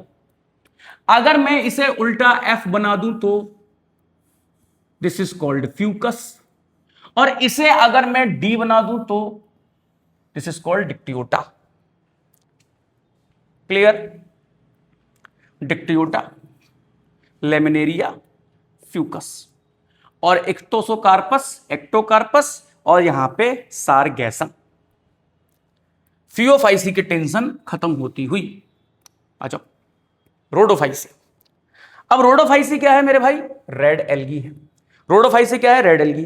तो इसमें क्लोरोफिल तो है, लेकिन बहुत डोमिनेंट फॉर्म में नहीं, बनना तो हरी होती, लेकिन यार ये रेड है, तो इसमें डोमिनेंट फॉर्म में क्लोरोफिल एडी के साथ में कोई अलग पिगमेंट है, और वो अलग पिगमेंट का नाम क्या है बताओ? मैंने लिखा है क्या? ओके, लिखा है मैंने, आर फाइकोइरिथ्रिन। ठीक है ना? तो ये क्या है बताओ? ये डोमिनेंट फॉर्म में है आर फाइकोइरिथ्रिन। और एक और चीज है, xanthophyll, carotene, fucoxanthin, they are all fat soluble pigments, but are phycoerythrin water soluble pigment है। कहां पे बताओ? वाटर सॉल्युबल पिगमेंट है। फिर जो ब्राउन एल्गी थी वो मैराइन थी, रेड एल्गी भी मैराइन है, लेकिन ये दोनों जगह पाई जाती है रेड एल्गी, सुपरफिशियल ओशियन में भी, समुद्र के ऊपर सरफेस पे, और बहुत डीप ओशियन में। मतलब एनसीईआरटी तुम्हें बताने की कोशिश कर रही है, ये समुद्र में वहां पे भी पाई जाती है जहां पे सूरज की लाइट पड़ती है, और ये वहां पे भी पाई जाती है जहां पे सूरज की लाइट नहीं पड़ती है। समझ गए? ठीक है, यानी कि ये अलग अलग सी के लेवल पे पाई जाती है। फूड स्टोरेज किस फॉर्म में होता है? फ्लोरेडियन स्टार्च के फॉर्म में, जिसका स्ट्रक्चर सेम होता है अमाइलोपेक्टिन और ग्लाइकोजन की तरह। तो ग्लाइकोजन और अमाइलोपेक्टिन में क्या होती है? अल्फा 1,4 और अल्फा 1,6 जो है ग्लाइकोसिडिक लिंकेज होती है। इसी तरीके से लिंकेज वाला एक स्ट्रक्चर है फ्लोरेडियन स्टार्च, ठीक है ना? तो फूड स्टोरेज उसमें होता है। अब फिर रिप्रोडक्शन की बात हो गई। देखो, इसका वेजिटेटिव रिप्रोडक्शन किसके थ्रू? फ्रेगमेंटेशन के थ्रू। एसेक्सुअल स्पोर कैसा होगा? Non motile. कैसा होगा? नॉन मोटाइल, मतलब फ्लैजिला नहीं होंगे, और जब फ्लैजिला ना हो एसेक्सुअल स्पोर को क्या बोलते हैं? एप्लानोस्पोर। और सेक्सुअल रिप्रोडक्शन होगा oogamous टाइप का, लेकिन अगेन oogamous में मेल छोटा था लेकिन फ्लैजिलेटेड था, लेकिन यहां पे मेल छोटा तो होगा लेकिन फ्लैजिलेटेड नहीं होगा। और क्या होगा बताओ? इसमें जो पोस्ट फर्टिलाइजेशन इवेंट्स हैं वो थोड़े से कॉम्प्लेक्स होंगे, यानी कि जाइगोट के में क्या होगी बताओ, मियोसिस। अदर एल्गीज में हैप्लॉइड बॉडी होती है, लेकिन जाइगोट बनने के बाद में माइटोसिस होती है ना। इसमें जाइगोट बनेगा और जाइगोट में क्या होगी, मियोसिस होगी, उससे स्पोर बनेंगे, फिर उससे नई एल्गी बनेगी। तो यहां पे जो पोस्ट फर्टिलाइजेशन इवेंट्स हैं वो थोड़े से कॉम्प्लेक्स हैं, किसमें, रेड एल्गी में, ठीक है ना, कॉम्प्लेक्स है।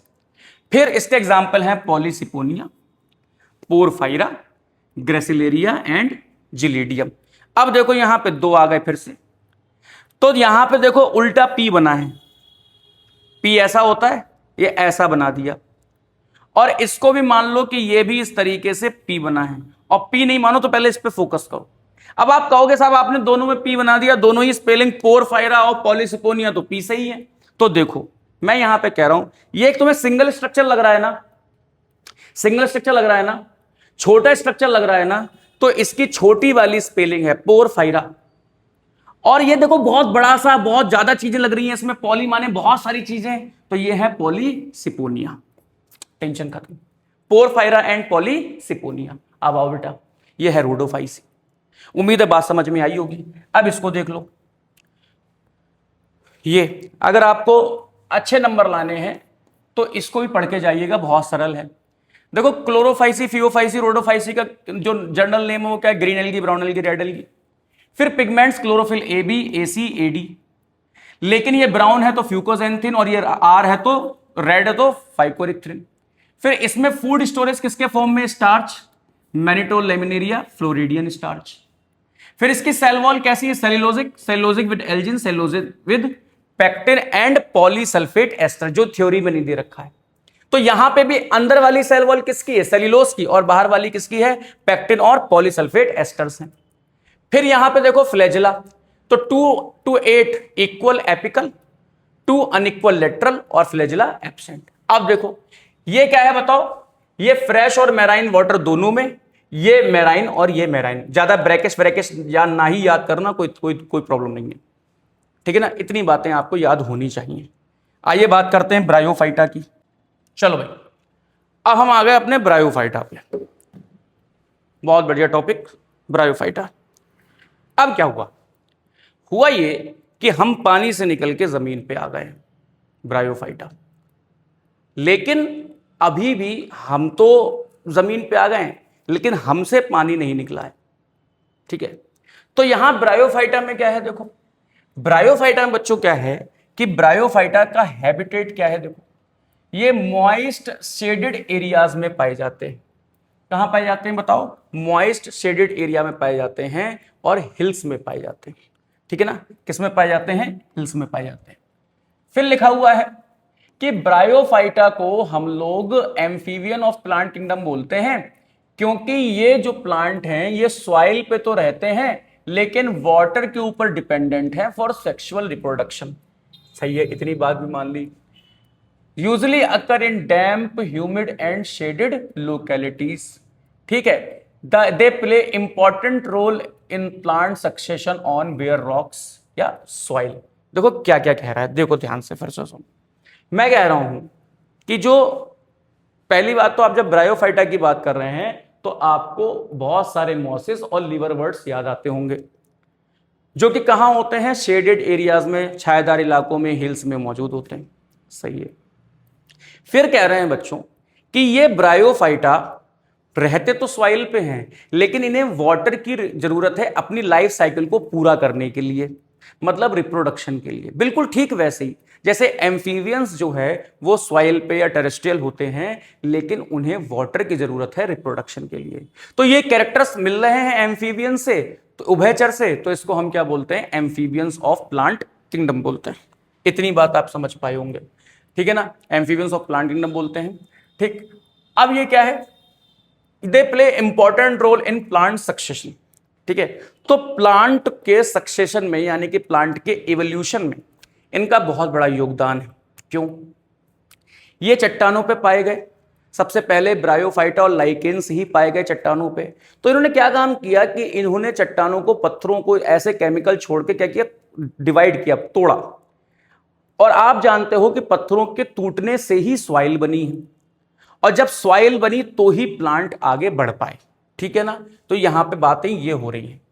इनकी जो बॉडी होती है ना, इनकी बॉडी ये थैलस लाइक होती है, ठीक है ना, जैसे एल्गी की थी, लेकिन एल्गी से थोड़ी सी एडवांस है, ठीक है। एल्गी की बॉडी में रूट स्टेम लीफ नहीं थी, लेकिन इनमें रूट स्टेम लीफ जैसे स्ट्रक्चर हैं।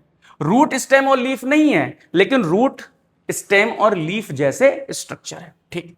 इनकी जो मेन बॉडी होती है उसे हम थैलस कहते हैं, और थैलस जो है वो दो तरह का हो सकता है, एक तो इस तरीके से हॉरिजॉन्टल गिरा हुआ, ठीक है, और एक इस तरीके से खड़ा हुआ। तो जो गिरा हुआ है उसे कह रहे हैं प्रोस्ट्रेट, और जो खड़ा है उसे क्या कह रहे हैं, इरेक्ट, ठीक है।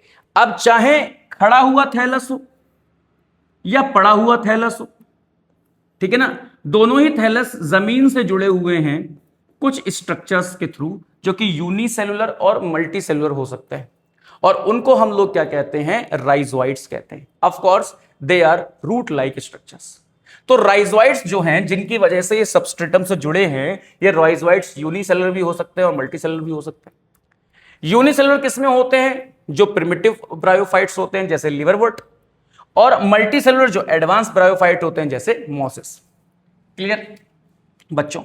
इनकी जो मेन प्लांट बॉडी होती है वो होती है गैमेटोफाइट, और वो गैमेटोफाइट कैसी होती है, हैप्लॉइड। जरा ध्यान से देखो, मैं कह रहा हूं कि इनकी मेन प्लांट बॉडी, ध्यान से सुनना बेटा, लाइफ साइकिल से 2 क्वेश्चन आए थे 2025 में, और अगर आप ये मानते हो कि नीट का पेपर 2025 जैसा कठिन आ सकता है तो आपको लाइफ साइकिल भी पढ़नी चाहिए। देखो बच्चों, हम ये कह रहे हैं कि ये गैमेटोफाइट है और ये नीचे सबस्ट्रेटम से जुड़ा हुआ है राइजोइड्स के थ्रू। ये है राइजोइड्स, ये क्या है, राइजोइड्स, और ये क्या है बताओ, ये है गैमेटोफाइट। गैमेटोफाइट, तो गैमेटोफाइट की कुछ बढ़िया चीजें सुनो। गैमेटोफाइट हैप्लॉइड है। गैमेटोफाइट वो बला है जिसके पास में male and female reproductive structures. Male reproductive structure को बोला एंथ्रीडियम, और फीमेल को बोला आर्चिगोनियम। तो एंथ्रीडियम और आर्चिगोनियम कहां पे बताओ, गैमेटोफाइट पे। गैमेटोफाइट ग्रीन है, हरा भरा है, और फोटोसिंथेटिक है, यानी कि गैमेटोफाइट को किसी के सामने झुकने की जरूरत नहीं है। गैमेटोफाइट खुद से अपना खाना बना सकता है, फोटोसिंथेटिक है, प्लस एंथ्रीडियम और आर्चिगोनिया को पाल रहा है। अगर एंथ्रीडियम और आर्चिगोनिया है तो जाहिर सी बात है यहां पे मेल गैमेट भी यहीं पे बनेंगे और फीमेल गैमेट भी यहीं पे बनेंगे। बोलो, यह है अपना गैमेटोफाइट। यह क्या है, अपना गैमेटोफाइट। तो देखो अब क्या क्या हुआ, देखो मेरे भाई, मैं कह रहा हूं कि गैमेटोफाइट के ऊपर मल्टी सेलुलर, क्या बोला, मल्टी सेलुलर सेक्स ऑर्गन्स थे। गैमेटोफाइट के ऊपर जो कि एन था, उसके ऊपर मल्टी सेलुलर सेक्स ऑर्गन थे। और यही नहीं, अभी और सुनिए, मल्टी सेलुलर के साथ साथ उसके जो सेक्स ऑर्गन थे दे आर जैकेटेड। लेकिन एल्गी में जो है जैकेटेड नहीं थे, इनमें क्या है बताओ, जैकेटेड है। नई बात है, इवोल्यूशन हो रहा है ना भाई, थैलोफाइटा से ब्रायोफाइटा की तरफ बढ़ रहे हैं। तो मल्टी सेलुलर के साथ साथ जैकेटेड क्या थे बताओ, इनके सेक्सुअल ऑर्गन्स, और जो कि क्या थे बताओ, एंथ्रीडियम एंड आर्चिगोनियम। तो जो एंथ्रीडियम था वो बैडमिंटन के रैकेट की तरह था, और आर्चिगोनियम कैसा था, फ्लास्क शेप था। बहुत बार पूछा गया। अब क्या हुआ बच्चों, अच्छा हाँ, मल्टी सेलुलर थे, ये बात तो याद है, और जैकेटेड थे। देखो अब सुनो, यहां पे कांटे की टक्कर। एंथ्रीडियम ने गैमीट फॉर्म किया, ये स्ट्रक्चर है, मेल स्ट्रक्चर है, मेल सेक्स ऑर्गन है, इसने गैमीट फॉर्म किया। इस गैमीट को बोलते हैं एंथेरोजोइड। क्या बोलते हैं, एंथेरोजोइड। जैसे अपने में स्पर्म होता है या स्पर्मेटोजोआ होता है, यहां पे एंथेरोजोइड्स था, और एंथेरोजोइड्स के पास में 2 फ्लैजिला थी। ये बाई फ्लैजिलेटेड था, मतलब मूव कर सकता था। इतनी बात क्लियर है? बहुत अच्छा लगा मुझे आपको क्लियर है। तो अब ये है बताओ फीमेल, आर्चिगोनिया। नाम कैसे याद रखोगे, आर्टिगोनिया, आर्चिगोनिया। अब आर्चिगोनिया में क्या होगा, एग होगा, यानी कि फीमेल गैमीट हो गई। बच्चों यहां पे ये एग सेल है, बीच में नेक कैनाल सेल होती है, नेक कैनाल सेल, और ऊपर होती है वेंटर कैनाल सेल। एनसीईआरटी में इतना डिटेल में नहीं दे रखा, सीपीएमटी में हम लोग पढ़ाते थे। वेंट्र कैनाल सेल, नेक कैनाल सेल, और ये क्या होती है बताओ, एग सेल। और एग सेल के अंदर है एग, और एग क्या है, फीमेल गैमीट। बच्चों जैसे ही बारिश आई, जैसे ही पानी के संपर्क में आया, तो वेंट्र कैनाल सेल के ऊपर जो फ्लैप होते थे वो ओपन हो जाते थे, क्योंकि यहां पानी इसमें एब्जॉर्ब हो जाता था। जब पानी एब्जॉर्ब हो जाता था तो स्ट्रक्चर फूल जाता था, जब स्ट्रक्चर फूल जाता था तो फ्लैप खुल जाते थे। एक सेकेंड,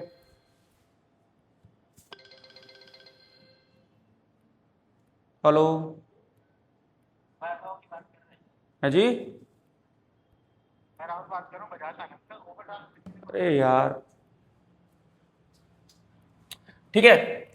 तो जैसे ही वाटर एब्जॉर्ब हुआ, वेंट्र कैनाल सेल के फ्लैप खुले। जब बच्चों फ्लैप खुलते हैं तो यहां पे नेक कैनाल सेल में मैलिक एसिड भरा होता है, याद करने की जरूरत नहीं है, मैलिक एसिड भरा होता है। तो यह मैलिक एसिड यहां से निकल के कहां जाता है, वाटर पे आ जाता है, वाटर में घुल जाता है। जैसे ही मैलिक एसिड घुलता है वाटर में, इस मैलिक एसिड को फॉलो करके ये जो एंथ्रोजोआइट है, ये इस मैलिक एसिड को फॉलो करता है, और फॉलो करते करते करते करते करते करते करते करते कहां पहुंच जाता है, एग के पास पहुंच जाता है। इसको कहते हैं कीमोटैक्टिक मूवमेंट या कीमोटैक्सिस। नहीं आ रहा, फिर सुनो। मैंने कहा कि कोई भी मेल और फीमेल रिप्रोडक्टिव ऑर्गन्स थे। जो मेल रिप्रोडक्टिव ऑर्गन था उसने एक बाईफ्लैजिलेटेड मेल गैमिएट एंथ्रोजॉइड को जन्म दिया, और जो फीमेल रिप्रोडक्टिव ऑर्गन था वो फ्लास्क शेप था, और फ्लास्क शेप के अंदर यहां पे एग सेल थी, ये नेक कैनाल सेल थी, और ये वेंट्र कैनाल सेल थी। जैसे ही वाटर आया, ये फ्लैप पहले बंद था लेकिन अब ये फ्लैप खुला, और जब ये फ्लैप खुला बच्चों, तो यहां पे नेक कैनाल सेल से केमिकल रिलीज हुआ, और इस केमिकल का पीछा करते करते ये जो मेल गैमीट था जिसके पास फ्लैजिला थी, जो मोटाइल था, वो इसका पीछा करते करते कहां पहुंचा, एग सेल में पहुंचा, और एग सेल में पहुंचने के बाद उसने एग को क्या कर दिया, फर्टिलाइज कर दिया, एग को फर्टिलाइज कर दिया। ये सब हो कहां रहा है, ये सब हो रहा है गैमेटोफाइट के ऊपर। ये सब कहां हो रहा है, ये सब गैमेटोफाइट के ऊपर हो रहा है बच्चों। ये सब कहां हो रहा है, गैमेटोफाइट के ऊपर हो रहा है। यानी कि एंथ्रीडियम से कुछ चीज चली और कहां पहुंच गई, आर्चिगोनिया के पास पहुंच गई। आ जाओ, आर्चिगोनिया के पास पहुंच गई। अब एन गैमीट किसका था बताओ, एंथ्रोजोइट, और एन गैमीट किसका था, एग। ये दोनों एन गैमीट फ्यूज हुए और क्या बना, जाइगोट। कहां पे बना जाइगोट, जाइगोट बना आर्चिगोनिया में। समझ आ रहा है बेटा, कहां बना जाइगोट, आर्चिगोनिया में जाइगोट बना बच्चों। अब ये आर्चिगोनिया में जो जाइगोट बना, इसमें तुरंत माइटोसिस नहीं, मियोसिस नहीं होगी। सर जी मियोसिस हम क्यों करेंगे, अरे भैया मेन प्लांट बॉडी एन है, तो हमें घूम फिर के एन पे ही आना है। बदतमीजी ये हो गई कि यहां पे 2n जाइगोट बन गया। अब हमें इस बदतमीजी को सुधार के फिर से एन बनाना है, और एन बना 2n से एन बनाने का सिर्फ एक ही तरीका है, वो है मियोसिस। तो क्या करा जाए, तो बच्चों इस फीमेल के ऊपर यहां पर ये आर्चिगोनिया था, और आर्चिगोनिया के अंदर यहां पे जाइगोट का फॉर्मेशन हुआ। अब ये जाइगोट यहां से एम्ब्रियो बना, तो ये जो एम्ब्रियो बना बेटा, उसने इसी के ऊपर एक स्ट्रक्चर बनाया। इस स्ट्रक्चर को बोलते हैं स्पोरोफाइट, स्पोरोफाइट। और ये कैसा होता है, 2n था बेटा। कैसा था, 2n था। क्या हुआ बेटा, यहां पे ये हुआ कि यहां से एंथ्रीडियम से एंथ्रोजोइट निकला और आर्चिगोनियम के एग सेल से फ्यूज हुआ। ये दोनों ही चीजें कहां पे हैं, गैमेटोफाइट पे हैं। तो आर्चिगोनियम के एग के पास में क्या पहुंचा, एंथ्रोजोइट्स पहुंचा, और जिसने जाइगोट बना के क्या बनाया, स्पोरोफाइट बनाया बेटा। इस स्पोरोफाइट में तीन चीजें होती हैं, इसको बोलते हैं फूट, इसको बोलते हैं सीटा, और इस वाले पार्ट को बोलते हैं कैप्सूल। बच्चों ध्यान देने वाली बात यह है कि जो गैमेटोफाइट है वो यहां पे क्या है बताओ, इंडिपेंडेंट है, यानी कि वो हरा भरा है, अपना खाना स्वयं बना रहा है। लेकिन स्पोरोफाइट डिपेंडेंट है किसके ऊपर, गैमेटोफाइट के ऊपर। ये बार बार हमको ध्यान रखना है। अब क्या होता है बच्चों, अब ये होता है कि जो कैप्सूल है, कैप्सूल वाला पार्ट है, फूट सीटा में से किसका वाला पार्ट, कैप्सूल वाला पार्ट। इस कैप्सूल वाले पार्ट में यहां पे होते हैं माइक्रोस्पोर मदर सेल या स्पोर मदर सेल। तो यहां पे क्या होती है, यहां पे होती है स्पोर मदर सेल। और स्पोर मदर सेल कैसी होती है बच्चों, डिप्लॉइड होती है।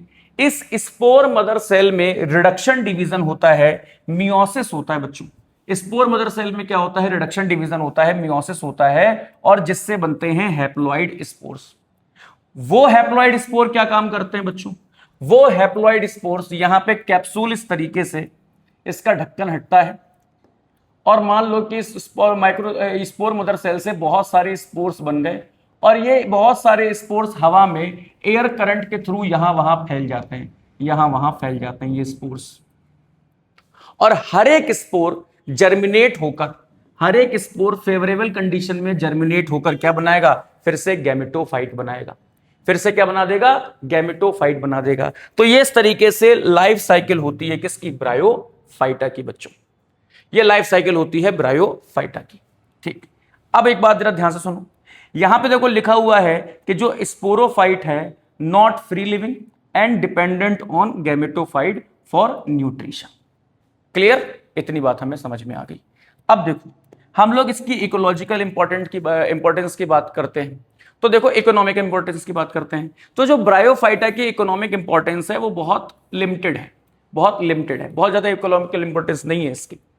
क्या क्या है बताओ बेटा, ये फूड के फॉर्म में या चारे के फॉर्म में कुछ यूज करते हैं हर्बेशियस एनिमल, ठीक है, शाकाहारी एनिमल जैसे बर्ड्स या शाकाहारी मैमल्स और कुछ अदर एनिमल्स, तो चारे के फॉर्म में हम इसका इस्तेमाल कर सकते हैं। साथ ही साथ बच्चों एक इसकी प्रजाति है स्फेगनम, तो स्फेगनम को हम लोग पीट की तरीके से यूज करते हैं, यानी कि ये हमें फ्यूल भी दे रहा है और ये पैकेजिंग मटेरियल के फॉर्म में भी यूज हो रहा है, ट्रांसशिपमेंट कर रहे हैं हम इससे मटेरियल्स का, क्योंकि ये कैसा होता है बताओ, ये मॉइस्चर को क्या करता है, लॉक करता है बहुत समय के लिए, तो एक जगह से दूसरी जगह सामान को पहुंचाने में ये हेल्प करता है, इसमें वाटर होल्डिंग कैपेसिटी होती है इसकी वजह से।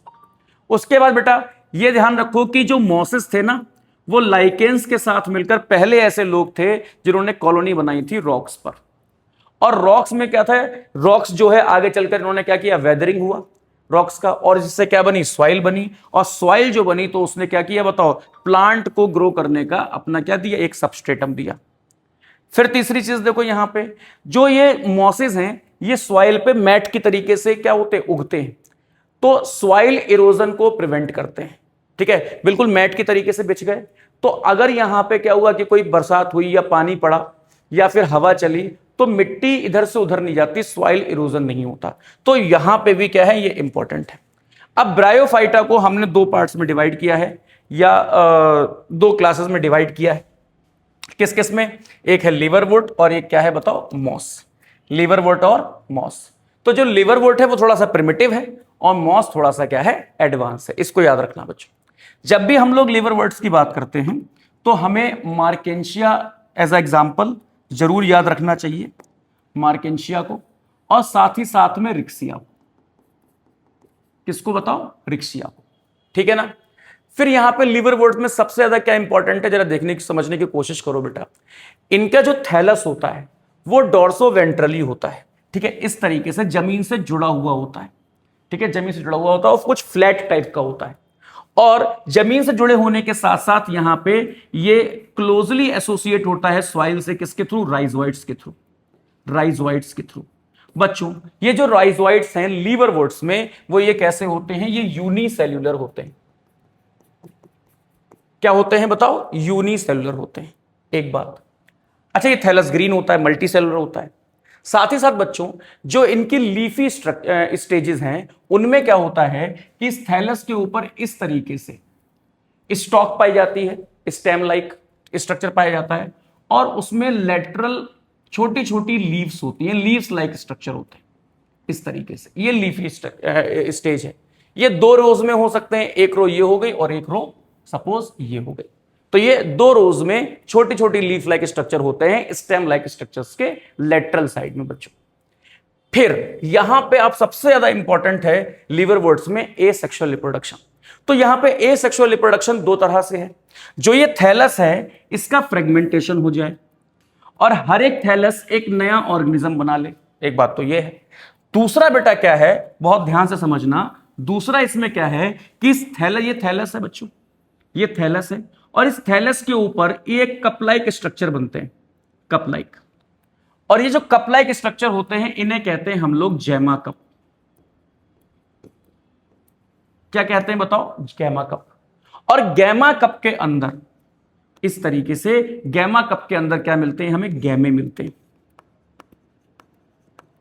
क्या मिलते हैं बताओ, गैमे मिलते हैं। गैमे क्या चीज होती है बेटा, ये एसेक्सुअल बड होती हैं जो कि ग्रीन होती हैं और मल्टी सेलुलर होती हैं, जो कि कहां पे मौजूद है बताओ, गैमा कप के अंदर मौजूद है। और ये कहां पे सब कुछ, थैलस के ऊपर है। अब बच्चों क्या होता है, जो ये गैमा है ये क्या काम करते हैं, ये आगे चलकर ग्रो करके एक फिर से नया थैलस को फॉर्म कर सकते हैं। यानी कि हर एक बर्ड एक नए थैलस को फॉर्म कर सकती है। ये एसेक्सुअल मोड ऑफ रिप्रोडक्शन है, किसका, लीवर बर्ड्स का। अच्छा, सेक्सुअल रिप्रोडक्शन बिल्कुल वैसा ही होगा जैसे मैंने इन जनरल आपको भी बताया कि एंथ्रीडियम थे, आर्चिगोनियम थे, एंथ्रोजोइट्स थे, फ्यूज हुआ, उसके बाद में स्पोरोफाइट बना, फूड सीटा कैप्सूल बने, कैप्सूल के अंदर स्पोर मदर सेल थी, रिडक्शन डिवीजन हुआ, स्पोर्स बने और स्प्रेड हुए, उसके बाद से फिर से गैमेटोफाइट बना। तो मॉसेस में भी सेक्सुअल रिप्रोडक्शन बिल्कुल वैसे ही है और लीवर बर्ड्स में भी सेक्सुअल रिप्रोडक्शन बिल्कुल वैसे ही है, वही साइकिल है बच्चों। अब यहां पे बात हो रही है मॉसेस की। तो मॉसेस थोड़ा सा क्या थे बताओ, उनसे एडवांस थे। तो हमने अभी तक कहानी ये पढ़ी कि क्या हुआ बताओ, जो कैप्सूल थे उसमें से स्पोर्स निकले और स्पोर जमीन पे गिर गए।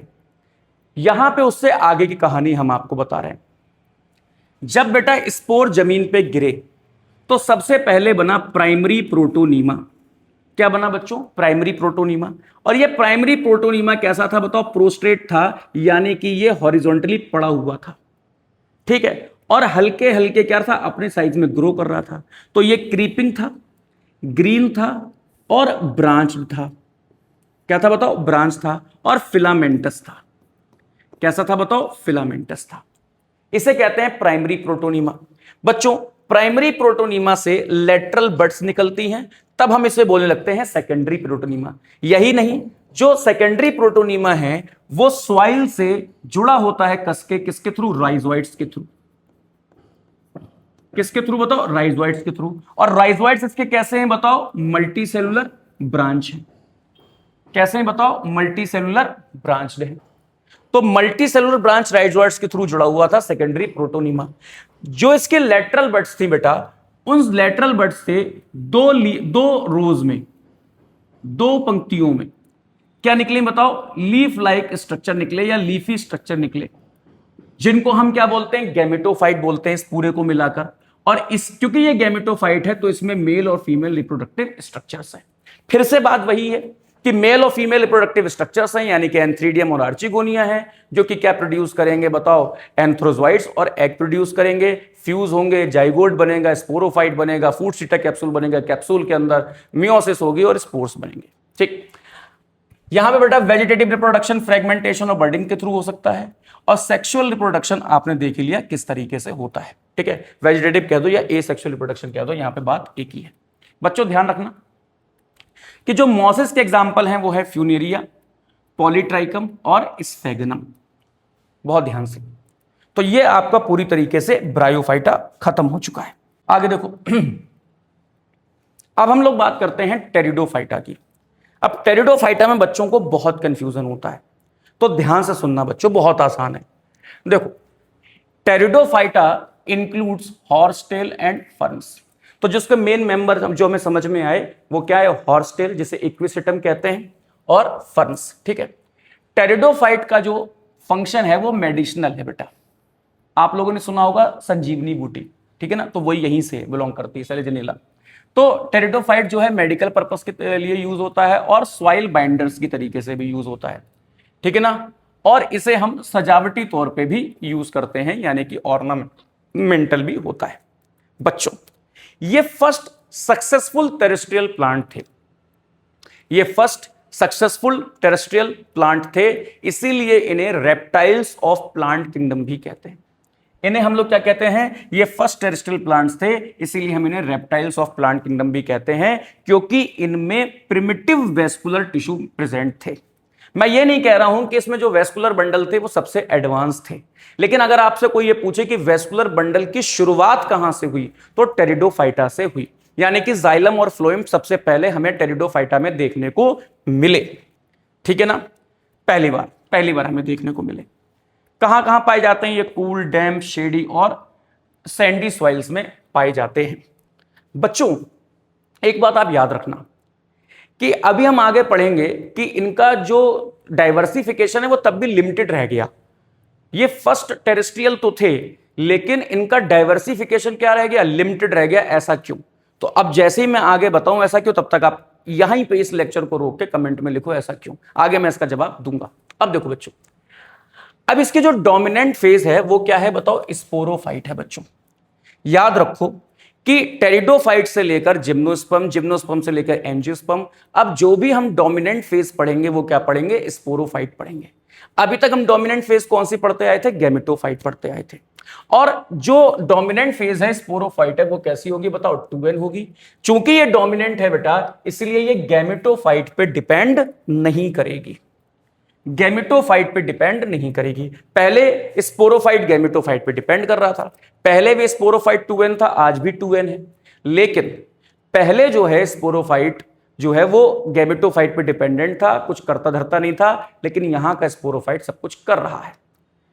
पहले के स्पोरोफाइट के पास में फूट सीटा कैप्सूल थे, लेकिन यहां के स्पोरोफाइट के पास में रूट स्टेम लीफ है।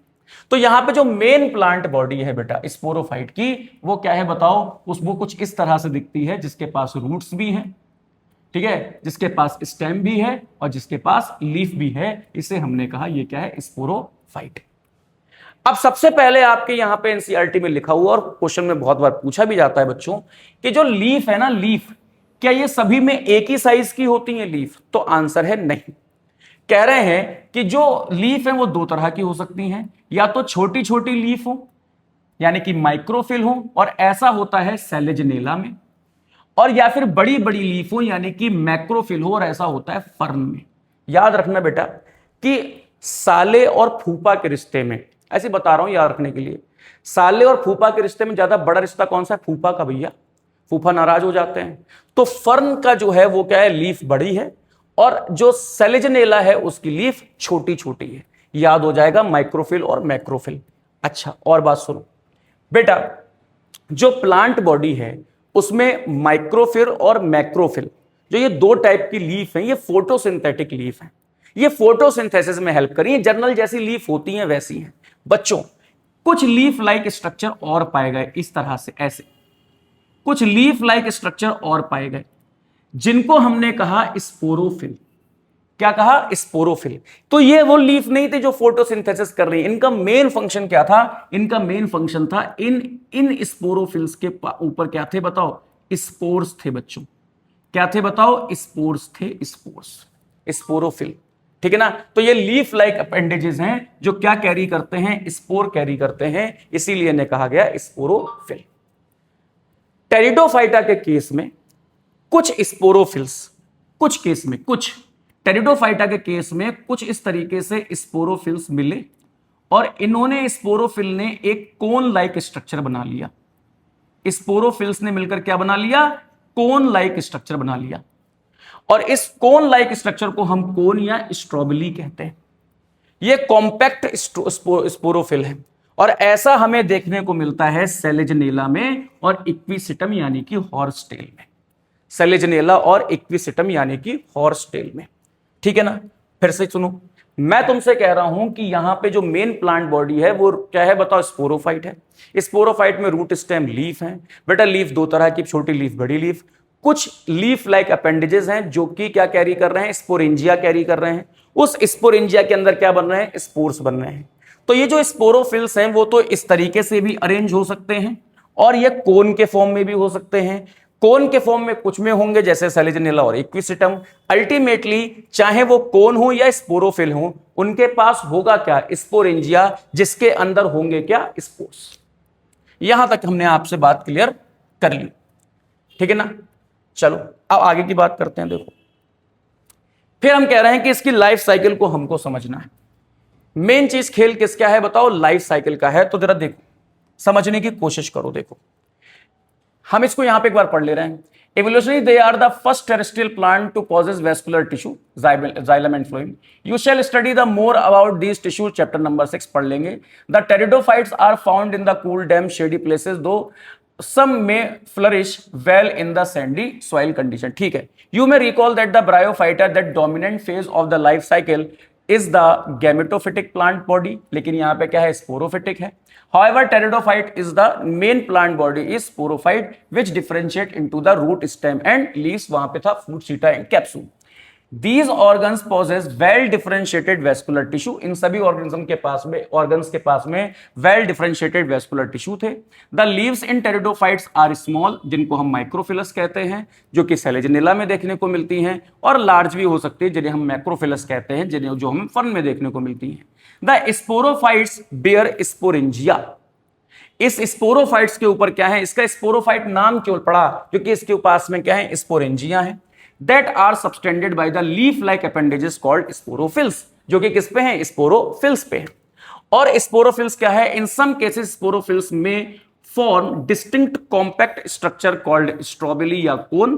किसमें पाया जाता है, सेलेजनेला और इक्विसिटम में. The sporangia produce spore by meiosis in spore mother cell. The spore germinate to give rise the inconspicuous small but multicellular gametophyte. ठीक, अब आओ देखते हैं कि ये सब कैसे कैसे हुआ. देखो हमारे पास में क्या था, हमारे पास में क्या था बच्चों, हमारे पास में यहां पे एक स्पोरोफाइट था जिसके पास में बहुत कायदे से रूट, स्टेम और लीफ थी. रूट, स्टेम और लीफ थी. सही बात है, रूट, स्टेम और लीफ थी. ध्यान से सुनो. अब क्या हुआ, यहां पे ये क्या था, ये था स्पोरोफिल. स्पोरोफिल और स्पोरोफिल के पास में क्या थे बताओ, स्पोरेंजिया.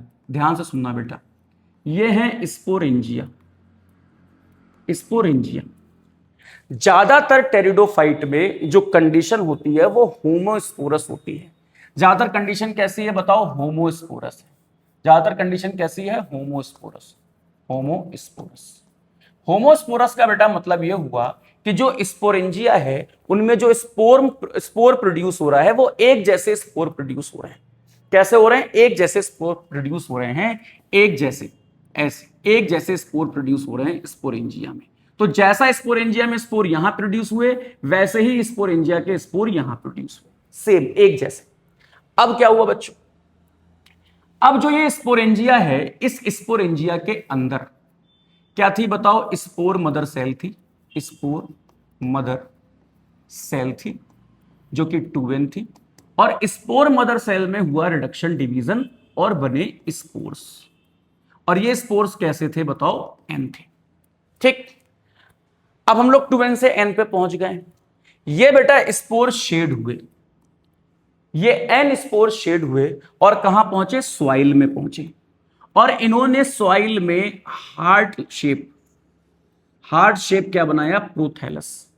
हार्ट शेप प्रोथैलस बनाया. क्या बनाया बताओ, हार्ट शेप प्रोथैलस बनाया. हार्ट शेप प्रोथैलस बनाया. और ये हार्ट शेप प्रोथैलस बहुत छोटा सा था, ठीक है ना. ये स्मॉल था, स्मॉल, ठीक है, दिख भी नहीं रहा था ठीक से, स्मॉल था, मल्टी सेल्यूलर था, मल्टी सेल्यूलर था, ठीक है ना. और फ्री लिविंग था, फ्री लिविंग. यानी कि ये डिपेंडेंट नहीं था स्पोरोफाइट में. ब्रायोफाइटा का गैमेटोफाइट इंडिपेंडेंट था, स्पोरोफाइट डिपेंडेंट था. लेकिन टेरिडोफाइटा का ना तो स्पोरोफाइट डिपेंडेंट है किसी पे, ना गैमेटोफाइट डिपेंडेंट है किसी पे. तो ये स्मॉल था, मल्टी सेलुलर था, फ्री लिविंग था, ग्रीन था, इसलिए फोटोसिंथेसिस कर रहा था. तो ये क्या बना, ये बना हार्ट शेप प्रोथैलस. किससे, स्पोर से. कैसी प्लांट बॉडी है बताओ, हैप्लॉइड है बच्चों. क्या है बताओ, हैप्लॉइड. अब सुनो क्या हुआ, इसी प्रोथैलस के ऊपर मेल और फीमेल रिप्रोडक्टिव स्ट्रक्चर निकले. मेल और फीमेल रिप्रोडक्टिव स्ट्रक्चर निकले. इसको बोला हमने एंथ्रीडिया, एंथ्रीडिया, और इसको हमने बोला आर्चिगोनिया. एंथ्रीडिया और आर्चिगोनिया. बच्चों इस एंथ्रीडिया ने क्या बनाया, एंथ्रोजोइट्स बनाया जो कि बाइफ्लैजेलेटेड था. और इस आर्चिगोनिया के पास क्या थी बताओ, एग सेल थी. क्या थी बताओ, एग सेल. अब सुनो, अब इस कंडीशन पर यहां पे वाटर चाहिए इसको फ्यूज होने के लिए. इसीलिए बेटा, क्योंकि यहां पे अब भी डिपेंडेंसी थी टेरिडोफाइट के ज्यादा मेंबर में. अभी मैंने थोड़ी देर पहले पूछा था, टेरिडोफाइट्स के ज्यादा मेंबर में अब भी जो है डिपेंडेंसी थी वाटर की कहीं ना कहीं, इसीलिए जो टेरिडोफाइट्स थे बहुत डाइवर्स नहीं हुए, ये रिस्ट्रिक्टेड रह गए कुछ पर्टिकुलर एरियाज में। ठीक है, तो देखो यहां पे ये क्या हुआ, यहां पे ये जो गैमीट था, ये जो मेल गैमीट था, ये कहां पहुंचा, फीमेल के पास पहुंचा और इसने इसे फ्यूज कर दिया। अब इसमें बेटा फ्यूज होने के बाद में ध्यान से देखो, ये फ्यूज होने के बाद में यहां पे क्या हुआ, यहां पे रूट का फॉर्मेशन हुआ, स्टेम का फॉर्मेशन हुआ और लीफ का फॉर्मेशन हुआ। रूट का फॉर्मेशन हुआ, स्टेम का फॉर्मेशन हुआ और लीफ का फॉर्मेशन हुआ, और धीरे धीरे जो गैमेटोफाइट था वो क्या हो गया बताओ, वो यहां से डिजेनरेट हो गया और फिर से हमें क्या मिल गया, स्पोरोफाइट मिल गया 2n। समझे ना, फिर से हमें क्या मिल गया, स्पोरोफाइट मिल गया। तो ये लाइफ साइकिल है बेटा किसकी, टेरिडोफाइटा की। देखो यहां पे स्पोरोफाइट था 2n, यहां पे स्पोरोफाइट के पास क्या थे बताओ, स्पोरोफिल। स्पोरोफिल के पास क्या थी, स्पोरेंजिया। स्पोरेंजिया के अंदर क्या था, स्पोर मदर सेल। यहां तक सब कुछ क्या है, 2n है। इस स्पोर मदर सेल के अंदर रिडक्शन डिवीजन हुआ, बने स्पोर, और स्पोर जो है वो सॉइल में गिरे, जर्मिनेट होकर क्या बनाया, प्रोथैलस। प्रोथैलस क्या था बताओ, फ्री लिविंग था और फोटोसिंथेटिक था। ठीक है ना, इस प्रोथैलस के पास या इस गैमेटोफाइट के पास में एंथ्रीडियम थे और आर्चिगोनियम थे। इन एंथ्रीडियम और आर्चिगोनियम से मेल और फीमेल गैमीट बने, मेल और फीमेल गैमीट आपस में फ्यूज हुए, क्या बना बताओ, स्पोरोफाइट दोबारा से बन गया। तो देखो आधी सेल में क्या था, 2n, और आधी सेल में क्या था बताओ, n। आधी लाइफ साइकिल 2n है और आधी लाइफ साइकिल क्या है बताओ, n। ठीक है ना, सुनो डिप्लॉन्टिक लाइफ साइकिल। ठीक है, अब देखो यहां पे बात समझो, हैप्लोडिप्लॉन्टिक, सॉरी। अब क्या है, most of pteridophytes are homosporous.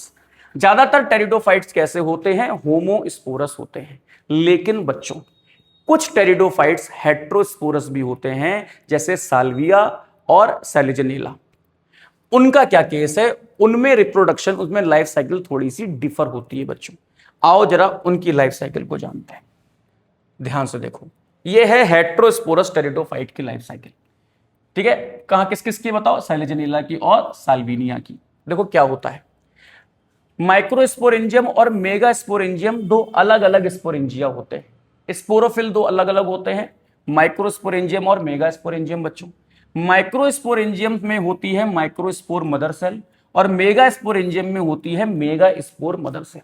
ठीक, वहां पे सिर्फ स्पोर मदर सेल थी। अब माइक्रोस्पोर मदर सेल में रिडक्शन डिवीजन होकर बनता है माइक्रोस्पोर, और मेगास्पोर मदर सेल में रिडक्शन डिवीजन होकर बनता है मेगास्पोर। क्लियर, यहां तक बात क्लियर है। अब सोचो, जैसे मान लो ये स्पोरोफाइट है और ये मान लो ये क्या है बताओ, ये है मैक्रोस्पोरोफिल, ये है मैक्रो या मेगा स्पोरोफिल, और ये है बताओ, ये है ऊपर माइक्रोस्पोरोफिल, ये है माइक्रो। ठीक, अब क्या हुआ बच्चों, इस मेगा स्पोरोफिल के अंदर क्या बना बताओ, मेगा स्पोर। क्या बना बताओ, इसके अंदर मेगा स्पोर बना, और इस माइक्रो स्पोरोफिल के अंदर क्या बना, माइक्रो स्पोर बना। क्या बना बताओ, माइक्रो स्पोर बना। इतनी बात समझ में आ गई।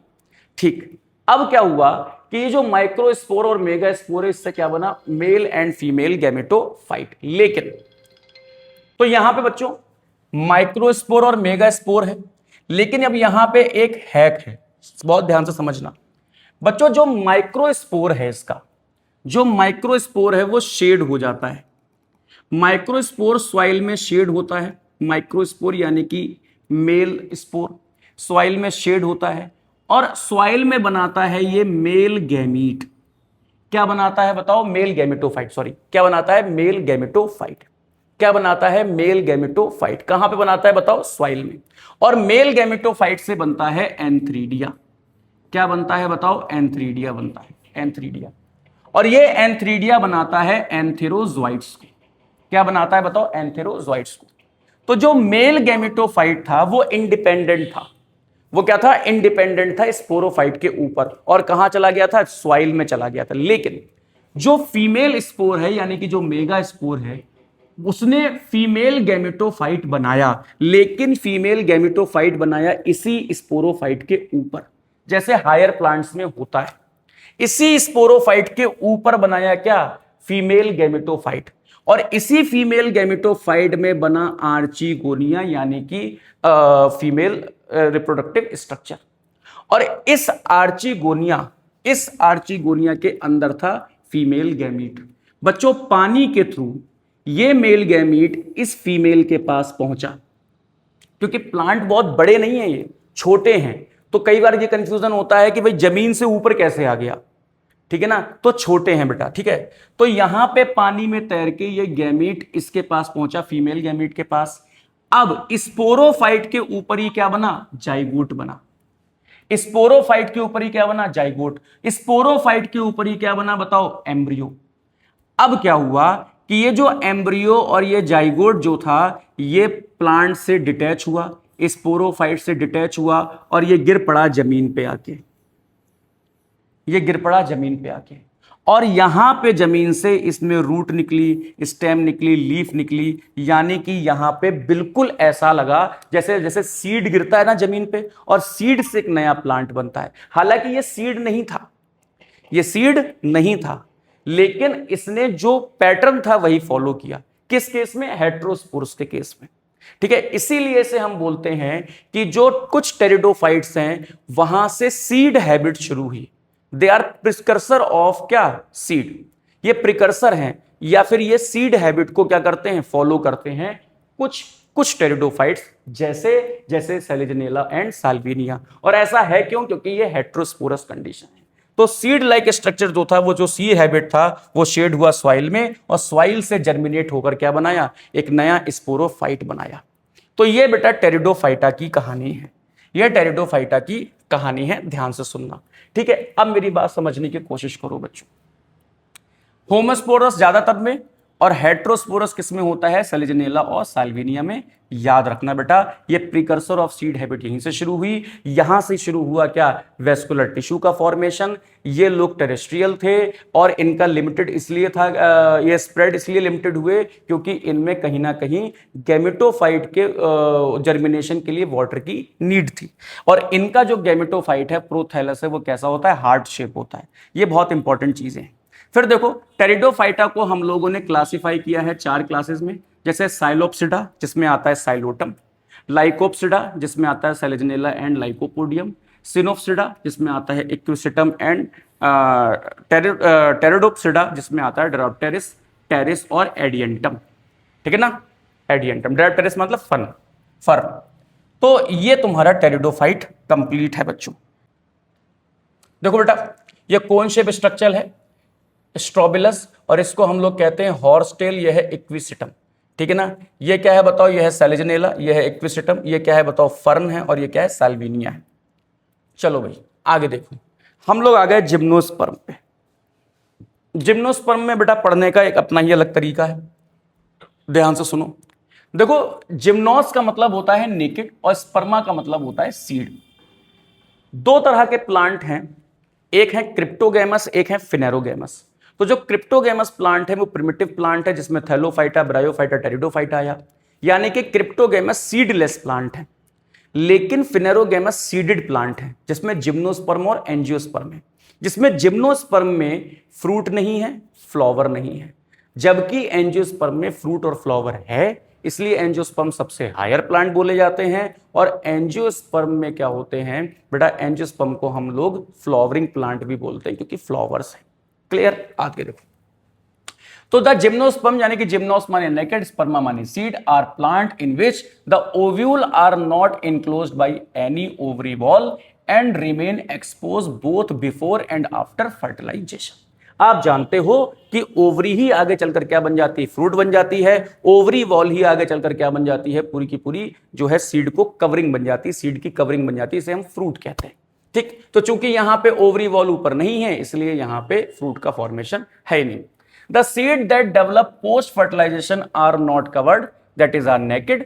Gymnosperm include the medium size tree और tall tree and shrubs. One of the gymnosperm, the giant redwood tree sequoia is one of the tallest tree species. देखो भैया, जिम्नोस्पर्म के पास में क्या है बताओ, सीड नेकेड है। ये लैंड में, प्लेन्स में पाए जाते हैं, हिल्स में पाए जाते हैं, और जहां पे पानी है वहां पे पाए जाते हैं। ठीक है, water developing rare, so well distributed, क्योंकि यहां पे इनको पानी की कम जरूरत है अपने डेवलपमेंट के लिए, इसलिए अच्छा खासा जगह पे ये डिस्ट्रीब्यूटेड है। अगर हम लोग बात करें तो जिम्नोस्पर्म्स हर साइज के हो सकते हैं, जैसे ये मीडियोकर साइज प्लांट भी हो सकते हैं, ये बहुत छोटे प्लांट भी हो सकते हैं, और ये बहुत बड़े बड़े ट्रीज के फॉर्म में भी हो सकते हैं, यानी कि बहुत विशाल काय प्लांट भी हो सकते हैं। जैसे एक सबसे लार्जेस्ट जिम्नोस्पर्म कौन सा है, सिकोया, जिसे हम रेडवुड ट्री भी बोलते हैं। एक बात बच्चों और, मैंने आपको बोला था कि ब्रायोफाइटा के बाद टेरिडोफाइटा, जिम्नोस्पर्म, एंजियोस्पर्म में मेन प्लांट बॉडी क्या होती है, स्पोरोफाइट होती है, जो कि इंडिपेंडेंट होती है, और उसमें क्या होते हैं, रूट, स्टेम और लीफ होते हैं बेटा। ठीक, ध्यान रहे, टेरिडोफाइटा में जो गैमेटोफाइटा था और स्पोरोफाइटा था, दोनों फ्री लिविंग इंडिपेंडेंट थे, लेकिन जिम्नोस्पर्म और एंजियोस्पर्म में कहानी अलग है। स्पोरोफाइट कैसा है, इंडिपेंडेंट, जबकि गैमेटोफाइट कैसा है, डिपेंडेंट ऑन स्पोरोफाइट। याद रखना बच्चों। फिर कह रहा है कि जो जिम्नोस्पर्म है इसमें हमेशा हेट्रोस्पोरस कंडीशन है, और अगर हेट्रोस्पोरस कंडीशन है, इसका मतलब, इसी का मतलब ये हुआ कि ये डिपेंडेंट है किस पे, स्पोरोफाइट पे।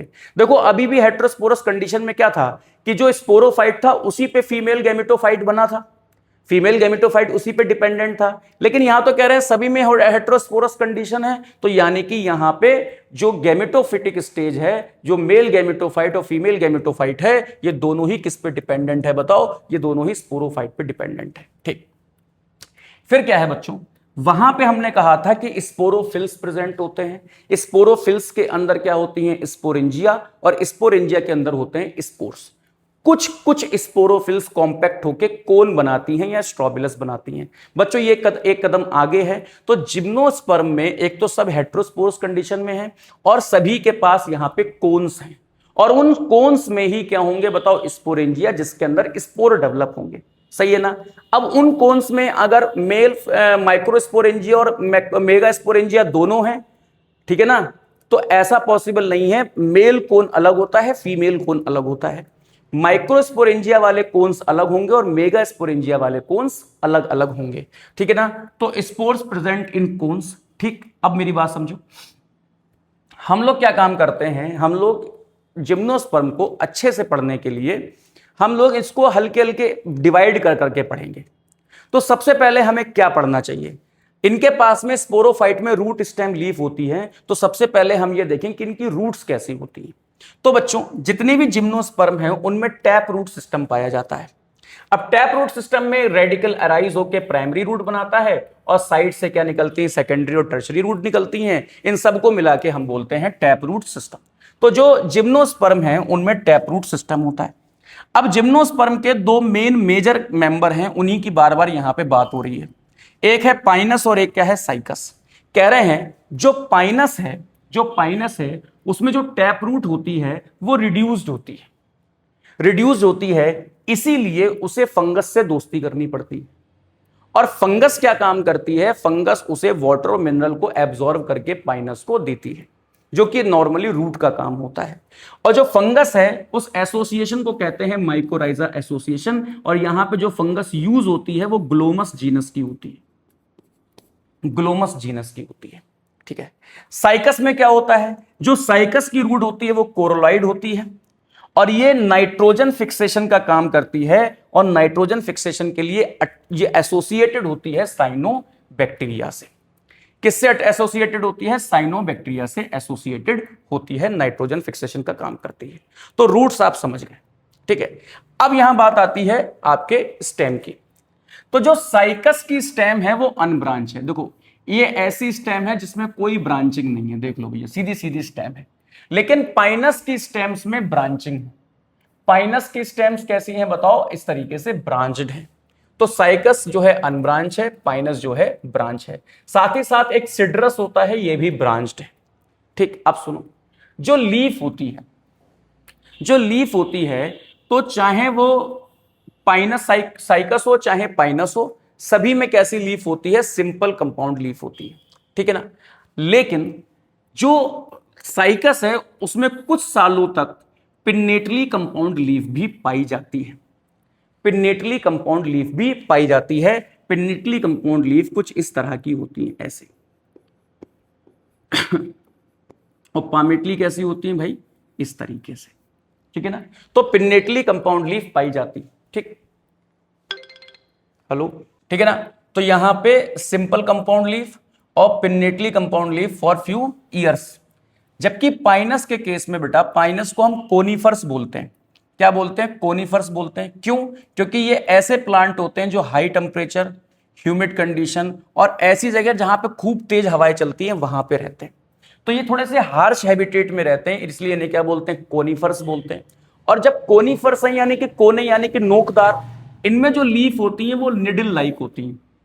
निडल लाइक क्यों होती हैं? क्योंकि जितना लीफ का सरफेस एरिया ज्यादा होगा बच्चों, उतना ही ट्रांसपायरेशन यानी कि वाटर लॉस ज्यादा होगा। और जितना ही लीफ अपना सरफेस एरिया कम कर लेगी, उतना ही ट्रांसपायरेशन यानी कि वाटर लॉस कम होगा। तो यहां पे लेस सरफेस एरिया करने के लिए, ट्रांसपायरेशन को कम करने के लिए, ये अपनी लीफ को कैसे कर लेते हैं? निडल लाइक कर लेते हैं। और यही नहीं, अपने स्टोमेटा को भी छुपा लेते हैं और इनमें क्यूटिकल क्या होता है? थिक होता है। यानी कि जो एपिडर्मिस है उसके ऊपर कवरिंग क्यूटिकल की, जो कि ट्रांसपायरेशन को रोके, वो थिक होती है। और स्टोमेटा क्या होता है? अंदर की तरफ थोड़े से धसे हुए होते हैं, जिन्हें कहते हैं सनकन स्टोमेटा, जिससे वाटर लॉस कम से कम हो सके। तो ये सारे जो चेंज हो रहे हैं ये कॉनिफर्स में, ये सारे चेंज इसीलिए हो रहे हैं ताकि वाटर लॉस कम हो। इतनी बात समझ में आ रही है? ठीक है, चलिए। तो हमने स्टेम और लीफ को भी कंपेयर कर लिया। तो उसके बाद हम लोग किसकी बात कर रहे हैं बताओ? कोन्स की। तो देखो बच्चों, मैंने कहा है कि जो जिम्नोस्पर्म है वो हेट्रोस्पोर्स होते हैं, यानी कि उनमें अलग अलग स्पोर्स होते हैं। बात समझो, हम लोग पहले पढ़ते थे माइक्रो स्पोरोफिल। तो ये माइक्रो स्पोरोफिल कॉम्पैक्ट होकर यहां पे क्या बन गई है? कोन बन गई है। और माइक्रो स्पोरोफिल कौन सा कोन बना है? मेल कोन बना है।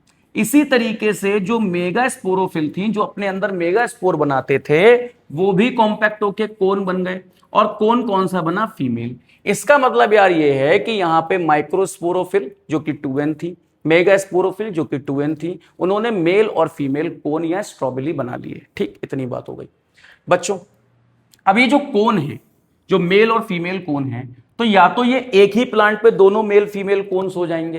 तो अगर ऐसा है तो ये मोनोइशियस कंडीशन है, क्योंकि इसमें मेल और फीमेल दोनों ही गैमीट एक ही प्लांट में प्रोड्यूस होंगे। ऐसा होता है पाइनस के केस में। और अगर भाई मेल और फीमेल कोन अलग अलग प्लांट में है, यानी कि ये डाइशियस कंडीशन है, यानी कि एक मेल प्लांट हो जाएगा और एक फीमेल प्लांट हो जाएगा। ऐसा होता है साइकस में। अब बच्चों यहां पे बात समझने की कोशिश करो। देखो, समझना चाहिए आपको। मैं आपसे यहां पे एक बात समझा रहा हूं आपको कि जैसे मान लो हम कह रहे हैं कि ये मेल कोन वाला प्लांट है, मेल कोन वाला प्लांट है। एक मिनट रुको, ये एक प्लांट है बच्चों, इस तरीके से। ये इसका फीमेल कोन है और ये इसका मान लो मेल कोन है ना? ठीक है। तो जो मेल कोन है बच्चों, इसके अंदर क्या होगा? इसके अंदर होगा माइक्रो स्पोरेंजिया, जो कि क्या होगा? 2n। और इस माइक्रो स्पोरेंजिया के अंदर होगा माइक्रो स्पोर मदर सेल, जो कि होगी 2n। और उसमें होगा रिडक्शन डिवीजन, जो कि बनाएगी, बताओ, माइक्रो स्पोर। Micro spore. और एक माइक्रोस्पोर मदर सेल कितने बनाएगी? 4 माइक्रोस्पोर बनाएगी, जिसे, जो कि सब क्या होंगे? हैप्लॉइड होंगे। और उन्हें तुम प्यार से कहना पॉलन ग्रेन, जैसे कि हम लोग हायर प्लांट में बोलते हैं। तो इस माइक्रोस्पोरेंजिया का दूसरा नाम मैं यहां पे रख सकता हूं पॉलन सैक। क्या रख सकता हूं? पॉलन सैक रख सकता हूं। ठीक, ये बेटा फीमेल कोन है। ये फीमेल कोन है, मतलब ये है मेगा स्पोरेंजिया। और मेगा स्पोरेंजिया मतलब ओव्यूल, है ना, जो कि क्या है? 2n। इस मेगा स्पोरेंजिया के अंदर होगी मेगा स्पोर मदर सेल, जो कि 2n होगी। और रिडक्शन डिवीजन से बेटा इसके अंदर, ये देखो, ये मैं यहां पे बना के दिखा रहा हूं। ये इस तरीके से क्या बना? ये बना मेगा स्पोरेंजिया यानी कि ओव्यूल। और इस ओव्यूल के अंदर कोई थी मेगा स्पोर मदर सेल, और उस मेगा स्पोर मदर सेल में रिडक्शन डिवीजन हुआ। तो एक megaspore mother cell 4 megaspore में डिवाइड हुई। वो सारे मेगास्पोर कैसे थे? हैप्लॉइड। ये बिल्कुल बेटा sexual reproduction flowering plant angiosperm की तरह है, ठीक है। रिडक्शन डिवीजन हुआ तो 4 मेगास्पोर बने, 4 मेगास्पोर बने, जिसमें से 4 में से 3 डीजनरेट हो गए और एक बचा फंक्शनल मेगास्पोर। 3 डीजनरेट हो गए और एक बचा फंक्शनल मेगास्पोर। यहां तक की कहानी मेरे हिसाब से सबको समझ में आई होगी, ठीक है। यहां तक की कहानी आपको सबको समझ में आई होगी, सही, बहुत बढ़िया। अब जो ये मेगास्पोर है यानी कि फीमेल गैमेटोफाइट है, ये फीमेल गैमेटोफाइट अपने अंदर फीमेल रिप्रोडक्टिव ऑर्गन को जन्म देगी। इनको बोलते हैं आर्चिगोनिया। क्या बोलते हैं? आर्चिगोनिया। क्या बोलते हैं बच्चों? आर्चिगोनिया बोलते हैं। और ये आर्चिगोनिया कैसी होंगी? हैप्लॉइड होंगी। ये एक से ज्यादा होंगी, एक से ज्यादा होंगी। 2 मान लो जनरल, इन जनरल हम कितनी मान लेते हैं? 2। तो ये आर्चिगोनिया कितनी है? 2 हैं और हैप्लॉइड है। इन आर्चिगोनिया के अंदर जन्म होगा किसका बताओ? फीमेल गैमीट का। किसका जन्म होगा बच्चों? फीमेल गैमेट का। अब हमारे पास में पोलन ग्रेन यानी कि मेल गैमेटोफाइट है, ये मेल गैमेटोफाइट है, और हमारे पास में फीमेल गैमेटोफाइट के अंदर क्या है? Female gamete. और इस मेल गैमेटोफाइट के अंदर क्या है? Male gamete.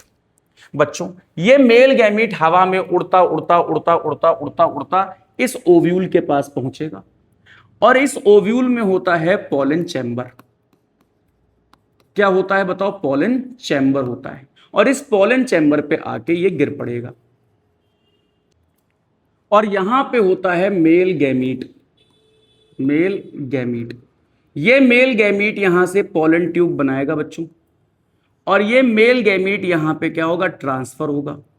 अब ये मेल गैमीट जो है किसी एक आर्चिगोनियम के गैमीट से फ्यूज हो जाएगा, और यहां पे फॉर्मेशन हो जाएगा जाइगोट का।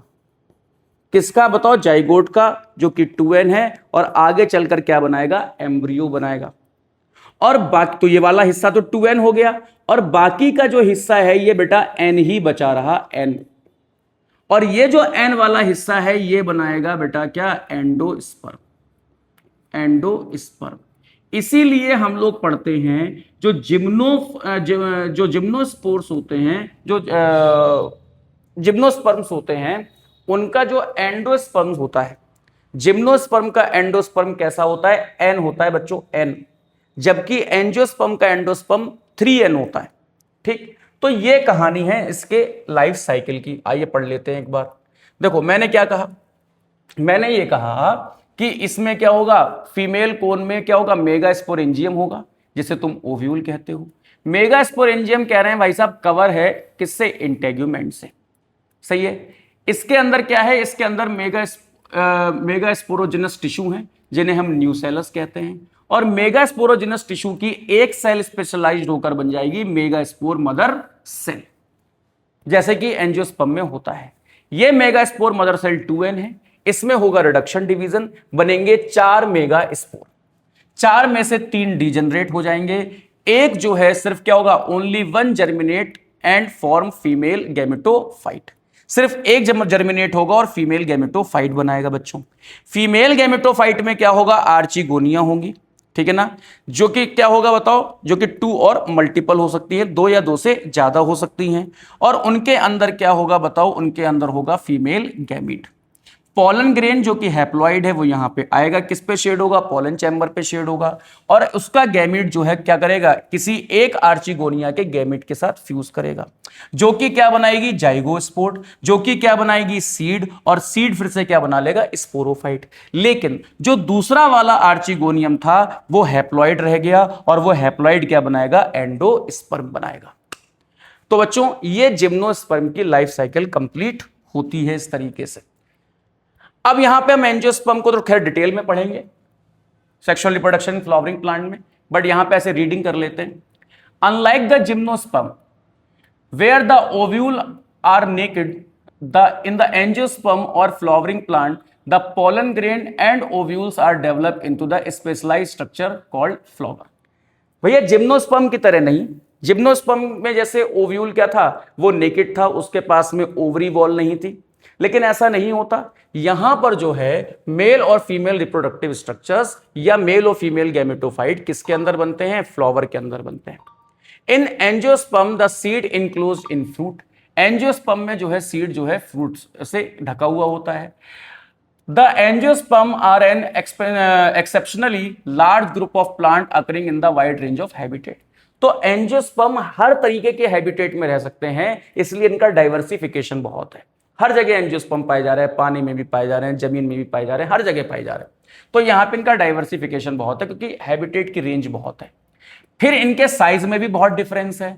कुछ तो जो है बहुत छोटे छोटे होते हैं, जैसे जो स्मॉलेस्ट एंजियोस्पर्म है वो है वोल्फिया, और जो टॉलेस्ट ट्री है वो है यूकेलिप्टस, जो कि 100 मीटर तक टॉल हो सकता है। They provide us food, fodder, fuel, medicine and the several other commercially important products. यानी कि यहां पे इकोनॉमिक इंपॉर्टेंस एंजियोस्पर्म्स की बहुत ज्यादा है बेटा, ठीक है ना। They are divided into two classes, dicot and monocot, यानी कि जिनमें 2 कॉटिलिडन है वो डाइकॉट, जिनमें 1 कॉटिलिडन है वो मोनोकॉट। तो बच्चों यहां पे हमने प्लांट किंगडम को खत्म किया है। मैंने यहां पे जितनी भी इंपॉर्टेंट लाइन थी उनको बहुत अच्छे से आपको समझा दिया है। आप लोग एक बार इस लेक्चर के साथ में एनसीईआरटी भी जरूर पढ़ते हुए चलना। अगर कोई डाउट है तो आप कमेंट्स में पूछ सकते हैं। अगले लेक्चर में हम लोग नेक्स्ट चैप्टर की बात करेंगे। तब तक के लिए stay safe and stay healthy. जय हिंद।